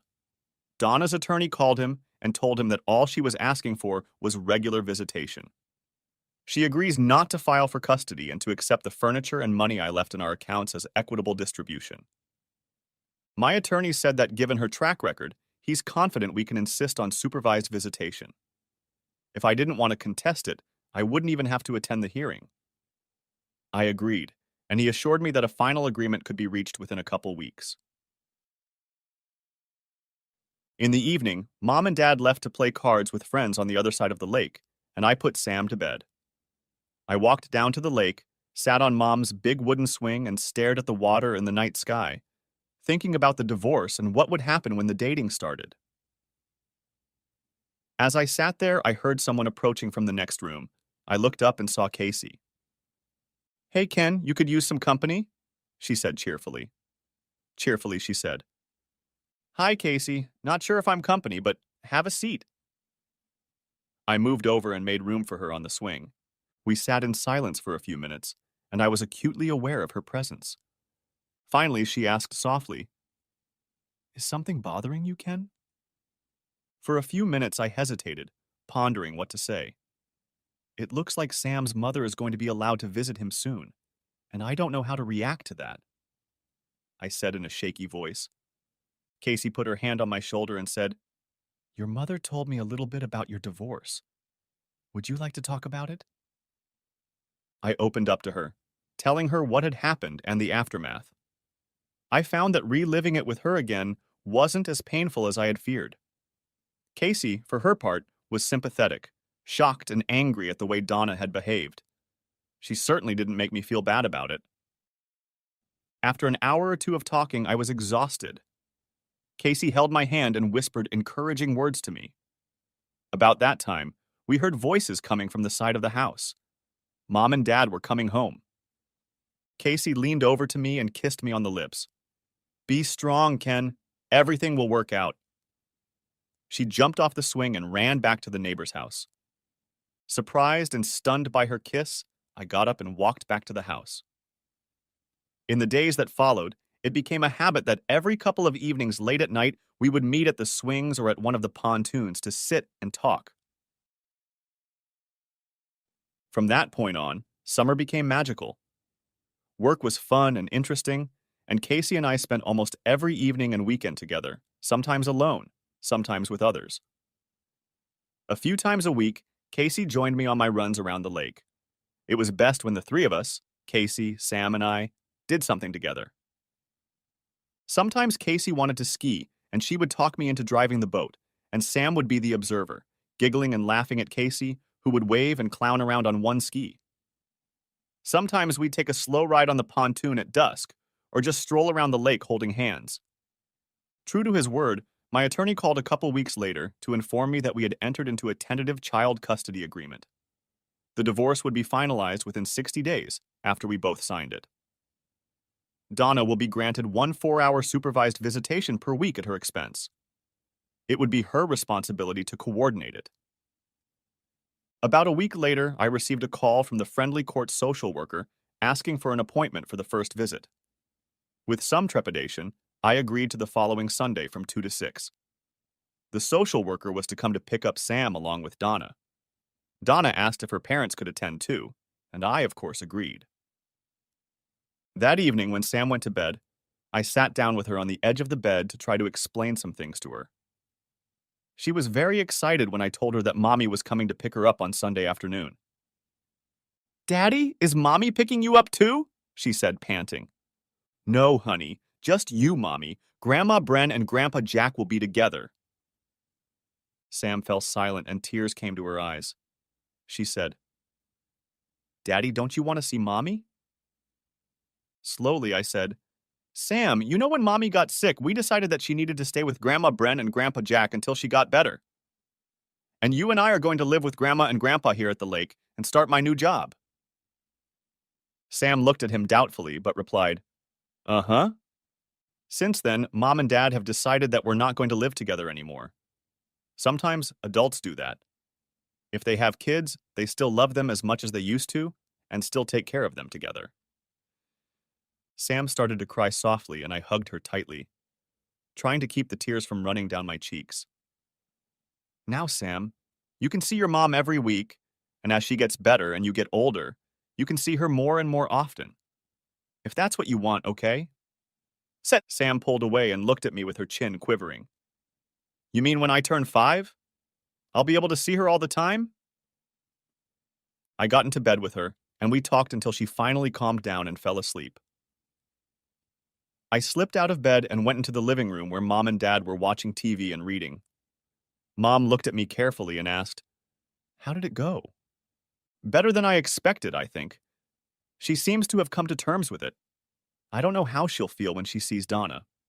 I'll call Jack tomorrow and have him explain to Donna what I told Sam." "Why don't you tell Donna yourself?" she asked, looking at me intently. "I'm not ready for that yet," I admitted. "You'll have to talk to her sometime," she said. I sighed. "Yeah, I know." I was silent for a few minutes, deep in thought. "I'm going to go down to the lake for a few minutes." Mom looked at me understandingly. "Tell Casey I really enjoyed the cherry pie she made for dessert last night." I looked over and Mom and Dad grinned at me. Sure, if I see her," I said. "Son, everyone on this side of the lake knows you two are dating except you," Dad said, laughing at my obvious discomfort. He added, "Relax, Ken. No one, including Harvey and Casey's parents, mind." "You two look at each other like you're the last sip of water in the middle of the desert," said Mom. And I could feel myself blushing and didn't know what to say back. "Now run along, dear. She's too nice a girl to keep her waiting long," said Mom critically. I turned and walked out the door, feeling somewhat foolish. Was it really that obvious? The fact that I was in a relationship scared me. Admitting that I was in a relationship scared me even more. But I had to admit that Casey was special. When I thought about her, I didn't know whether to come or go. I walked down to the lake and approached a dark figure standing by a large maple tree near the water. As I approached, Casey reached out and took my hand in hers. "What took you so long, Ken?" she said with concern in her voice. I had to explain to Sam about her mother and me, about us not living together anymore and what it meant to her.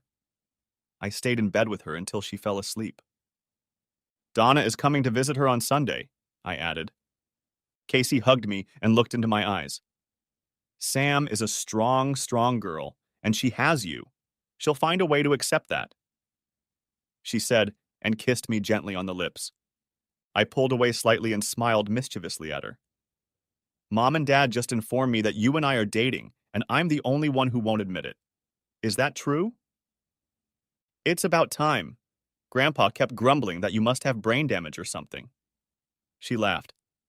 "Casey, I'm sorry if I disappointed you, but it's only been a couple months since my marriage went to hell. I'm not sure about anything anymore." "Well, I am sure of it. And as long as one of us is okay, that will be enough. I've wanted to take this relationship to the next level for a long time." "Are you sure, Casey?" I asked anxiously. "Ken, I've been in relationships before. Some have ended well, some have ended badly. No matter how they ended, they still hurt. But this is the first time I feel like I've fallen in love. I've talked about it before and told myself I wouldn't." She pulled away and looked at me apprehensively. I reached out and took her hands in mine. "Casey, I've been trying not to admit to myself how I feel about you. I know I want you badly. And yet I'm afraid. My track record with women has suffered greatly, as has my self-esteem since my marriage ended. Can you understand that?"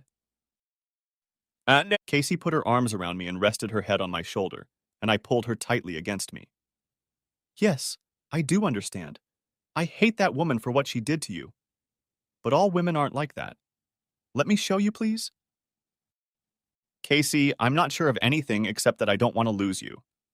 Let's plan something together Friday night. Just the two of us, okay?" She smiled at me in the moonlight. "It's a date and a promise." The next night, I told my mom that I wanted to take Casey out on a real date Friday night, just the two of us, and could she take care of Sam for me? She just laughed and said sure. I told her I was thinking of going to the Blue Grill on the other side of the lake. It was a car ride there, but they also had docks for boaters. I wondered if we should take the pontoon, since it would be a warm and clear night.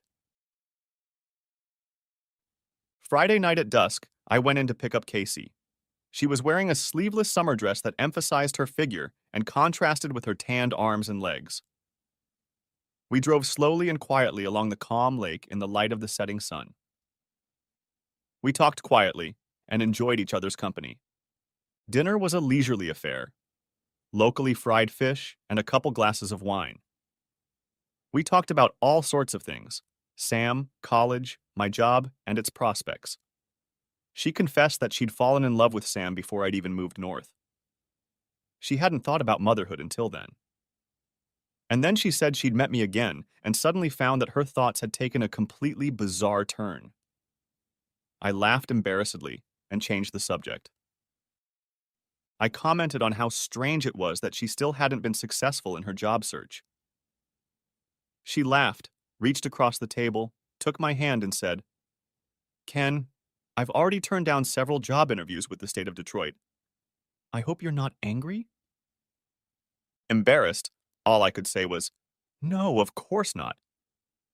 I just don't want to leave here right now. Can you understand that?" she said sincerely. "Ah, I understand." We looked into each other's eyes and smiled. Nothing more needed to be said.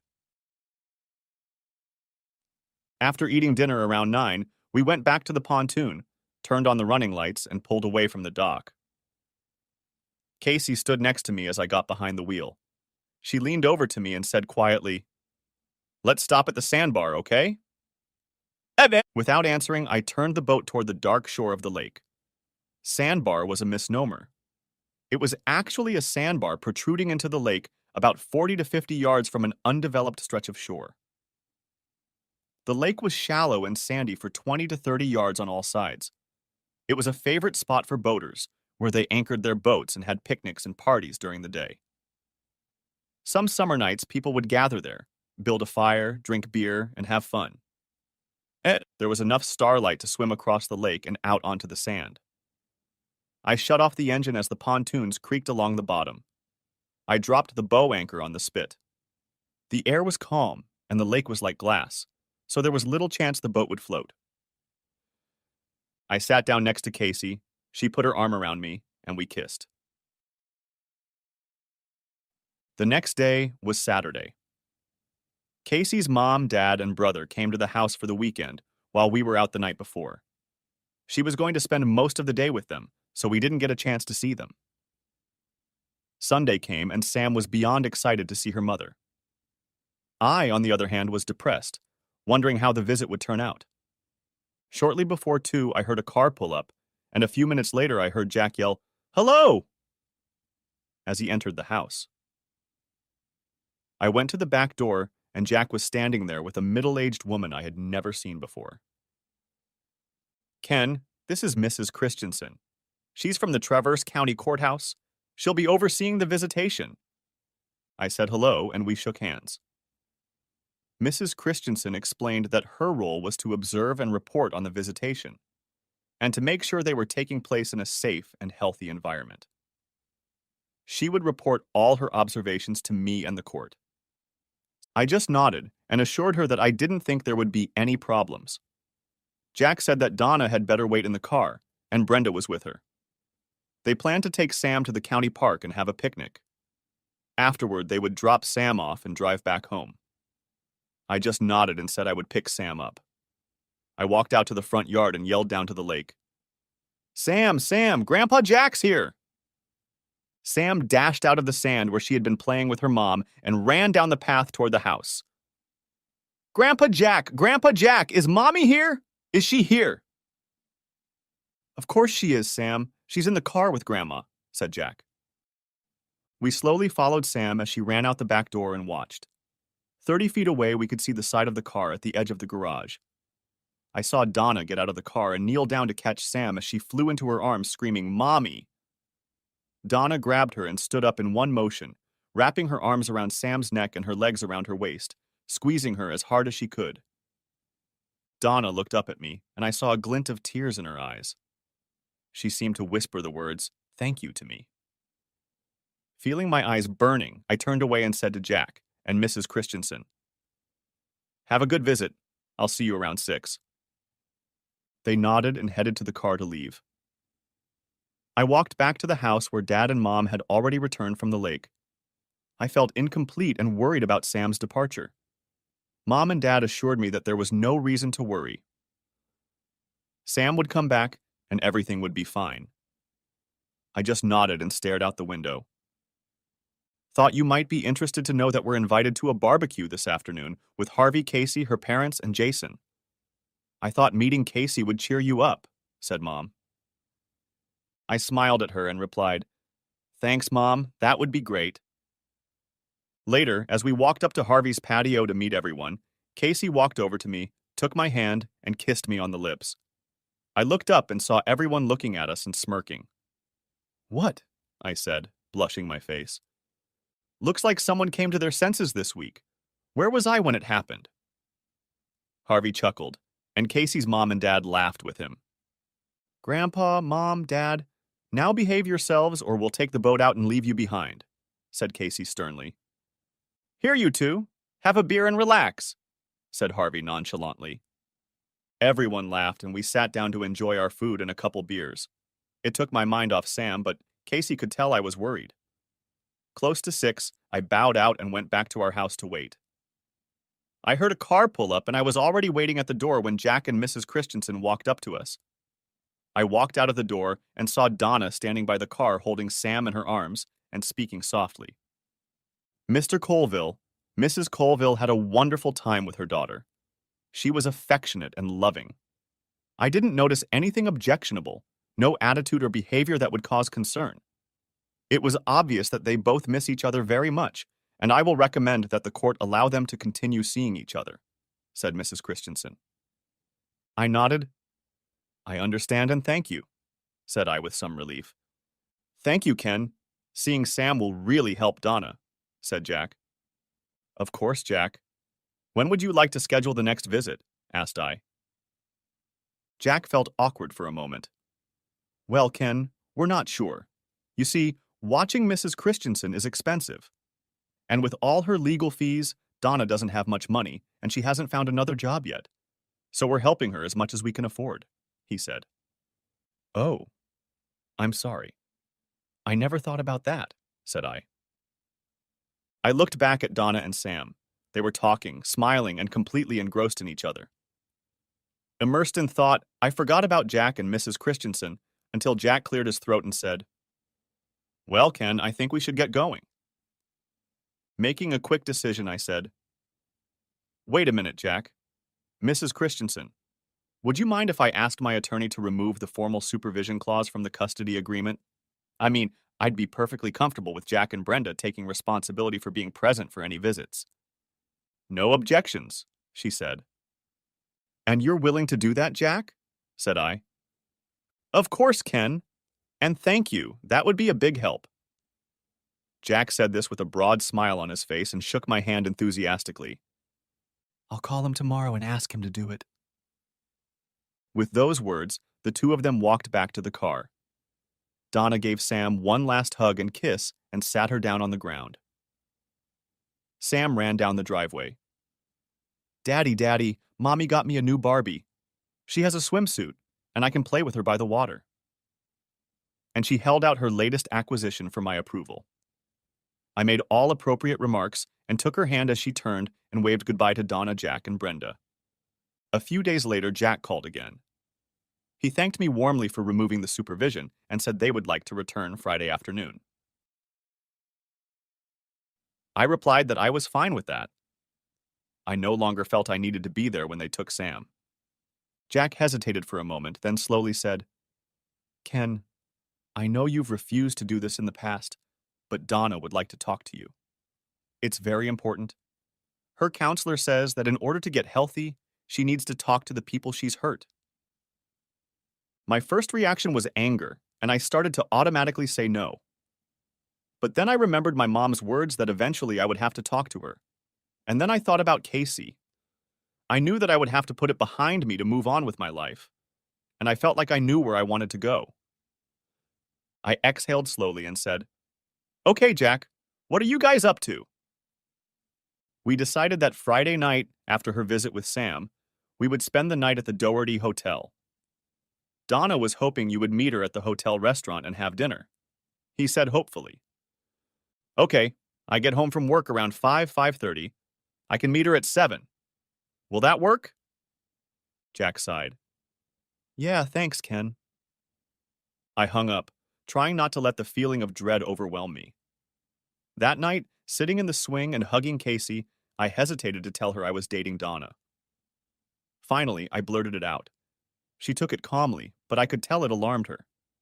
She assured me without much conviction that she was okay with it. After some discussion, she went home earlier than usual. I decided to go to bed and try to forget about it. Friday, I got home from work, and Sam was already home from Donna's. While my mom watched this, she sat on my lap and happily talked about everything. Finally, when she was done, she said, "Can I go in the next room now and play with Casey?" I replied, "Sure." Mom commented, "Sam and Donna reunited quickly, didn't they?" I just nodded. Mom hesitated for a moment and they said, "Does that bother Casey? Your reunion with Donna, I mean. She's been very quiet the last couple days." I guess she's not sure about me. After all, I was married to Donna for almost 6 years. I think she's afraid Donna will come back into my life, at least through Sam, said I sadly. Well, that's what you have to realize. You and Donna are going to have to maintain a relationship until Sam grows up. That's for sure. I just hummed and went to my room to change. I pulled into the Doherty's parking lot a few minutes before 7. I walked into the lobby and saw Donna standing at the entrance to the restaurant. She watched expressionlessly as I walked toward her. Stepping closer, I said, "Hi, Donna. You look good." "Thanks, Ken. I know I look better than I did a month ago, but you're the one who looks good. The tan suits you, and your face looks slimmer. It makes you look more grown up," she said, studying my face. "Yeah, but I spend a lot of time outdoors for work and at the lake too," said I awkwardly. Donna actually looked thin, too thin. She was pale and you could see crow's feet around her eyes. Her clothes, hair, and makeup were carefully chosen. It was obvious she was trying to keep herself in check. "Should we get a table?" I asked. "Sure, I made a reservation for us," she said nervously.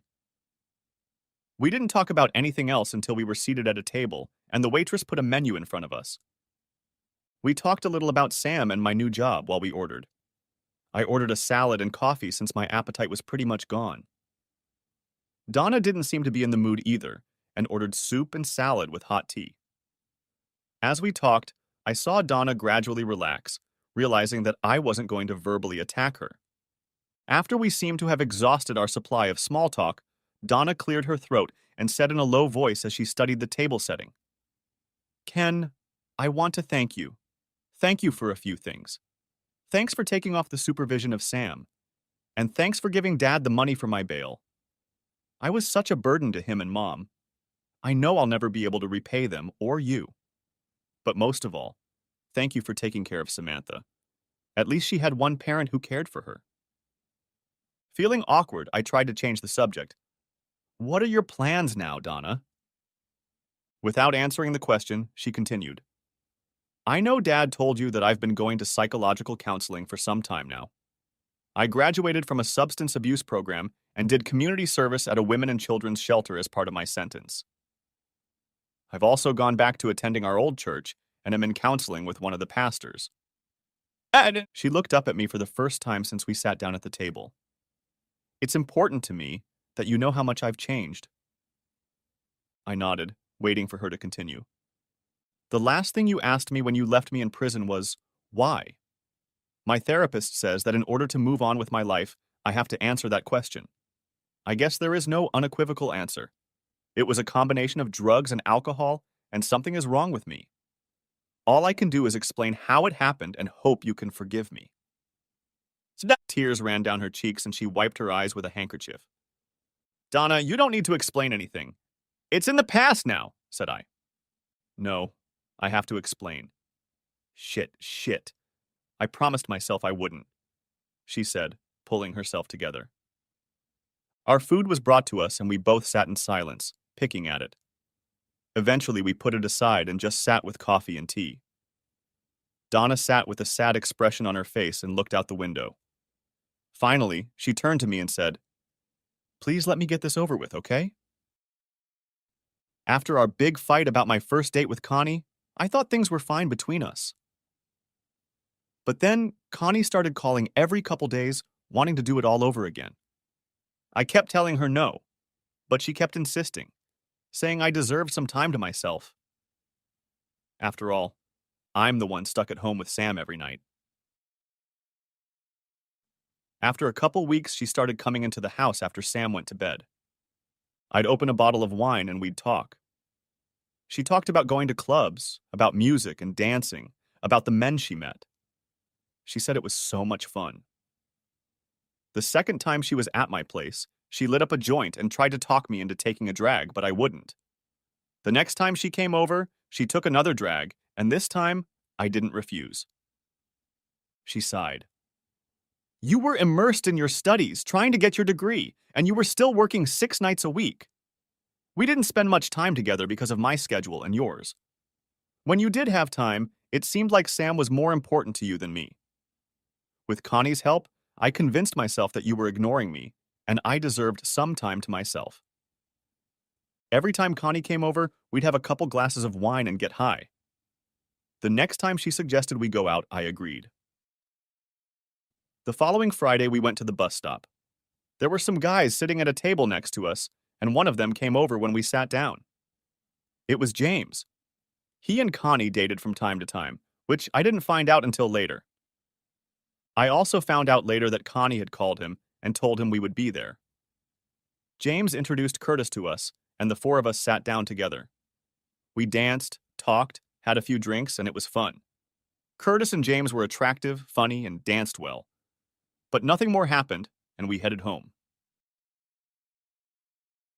The following Friday, we went to the bus stop and met up with James and Curtis again. After a couple hours, James suggested we go to Black and Tan to hear some real music. I was reluctant at first, but after a few glasses of wine and a joint, they convinced me it would be okay. Connie and I got a lot of attention that night. I realized later that Curtis was starting to act possessive. He would put his arm around me, hold my hand, make sure I only danced with him, and kind of keep the other guys away. James and Connie excused themselves to the car for a while. When they came back, Connie's face was flushed and she was giggling the whole time. Later, when Connie drove me home, I told her I wasn't sure I should be doing this. She assured me that it was just good fun. She repeated this to me several more times during the week when she stopped by my place. The next time we were going out, Connie said that James and Curtis wanted us to meet them at Black and Tan. Since we had been there before, I agreed. The guys met us at the door and led us through the crowd. Later, we sat in the back seat listening to the radio and talking. Anyway, it felt so good. After that, I got hooked. I was living 2 lives. My life with you and Sam was nice and safe. You loved me. The other life was wild and crazy and dangerous.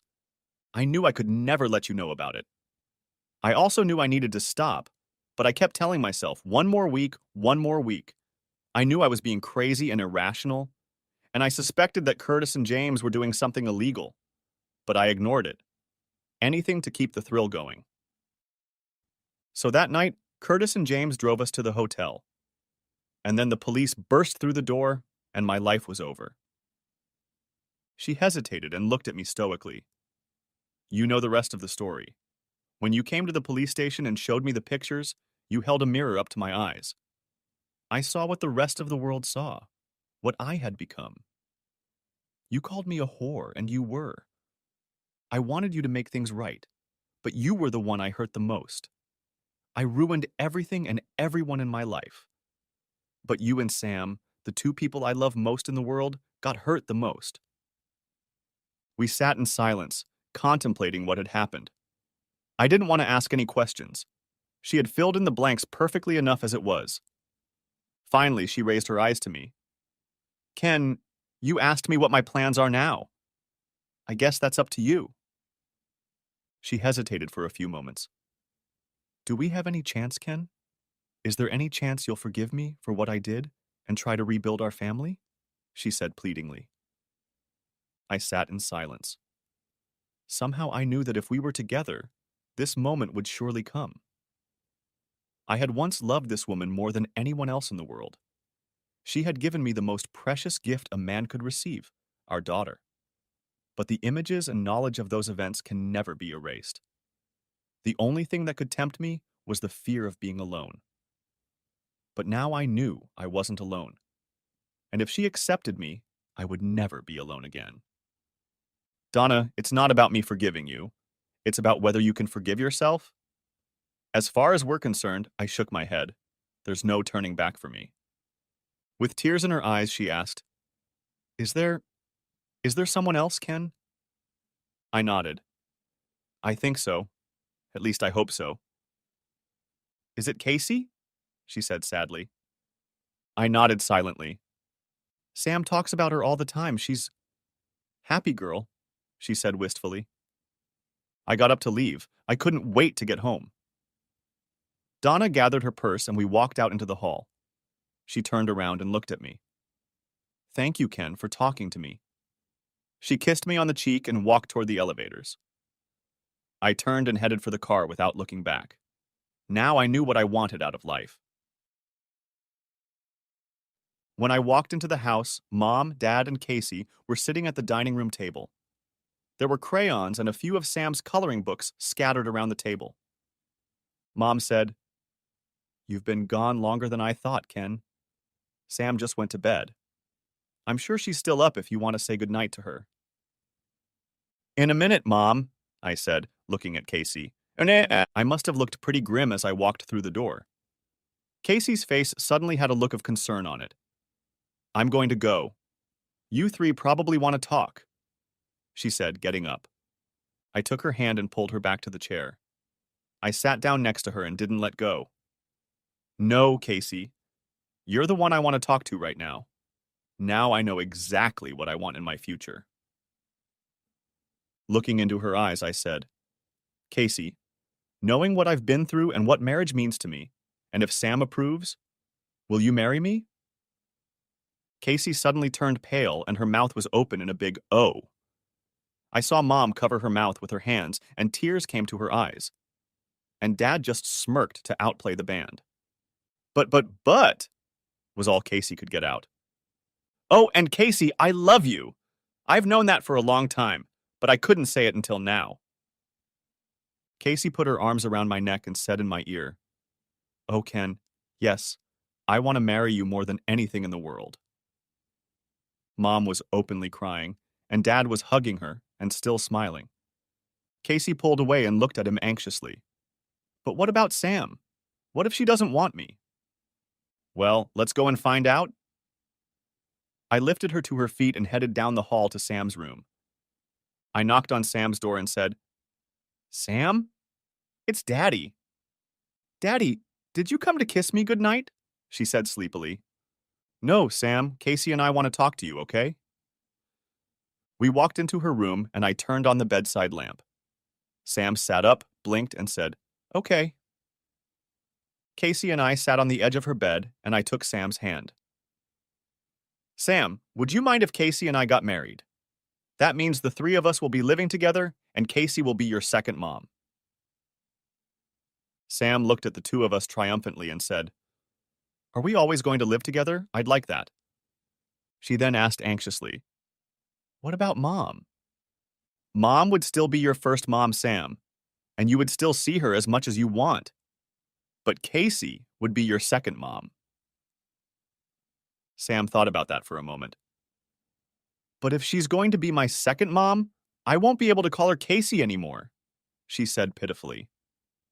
Would you want to call me Casey's mom, Sam? Asked Casey quietly. Casey's mom? Casey's mom. Okay, I'll call you Casey's mom, said Sam cheerfully. so Sam did. Over the next few months, however, Casey's mom eventually became just mom. The divorce was finalized about 6 weeks later. 2 months after that, we were married in a small ceremony at a local Methodist church, just in time for Mom and Dad to leave for Florida before the first snow. Trevor was my best man, and Sam, of course, was our flower girl. Seeing Casey and her dad follow Sam down the aisle was amazing.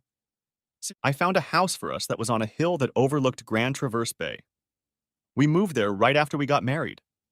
It was in that house that we experienced our first winter in northern Michigan. I am convinced that Casey got pregnant in front of the fireplace one cold, snowy night. Casey insisted on going off the pill a month before the wedding, something about the promise she'd made to Sam. I didn't bother asking for details.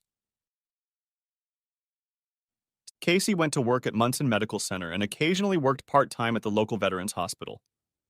But she had to quit after a year when her pregnancy made it hard for her to get around. Jack and Brenda got tired of driving to Sam's every week, so they moved north, 30 miles away. According to Jack, this suited everyone as they were 2 hours closer to their other grandchildren in UP. Donna decided to stay with them and help care for her mother. She eventually found a job with a cardiac specialist group in the area. She and Sam see each other a couple times a week, and sometimes Sam stays for the weekend. Donna and I don't socialize much, but I've heard that she meets occasionally. My brooding state was broken by someone calling my name. I looked up. My mom and dad, Casey's mom and dad, and Harvey were piled in the doorway of the hospital room. "Hold these babies and let me take a picture of all of you," pleaded Daddy. "Hold on, Dad." "Sam, you're sitting right here in front of me," said Casey. We placed one curl each in Sam's arms, and Casey and I leaned on her shoulders, helping her support the babies, and smiled into the camera. This photo of the 5 of us and Sam shining into the camera has a place of honor on our mantle. Every time I look at this photo, it reminds me that I am the luckiest person on earth. The end. If you haven't watched the first part, be sure to watch it. The link will be in the description. Thanks for watching. I hope you enjoyed it. So subscribe to my channel and watch the next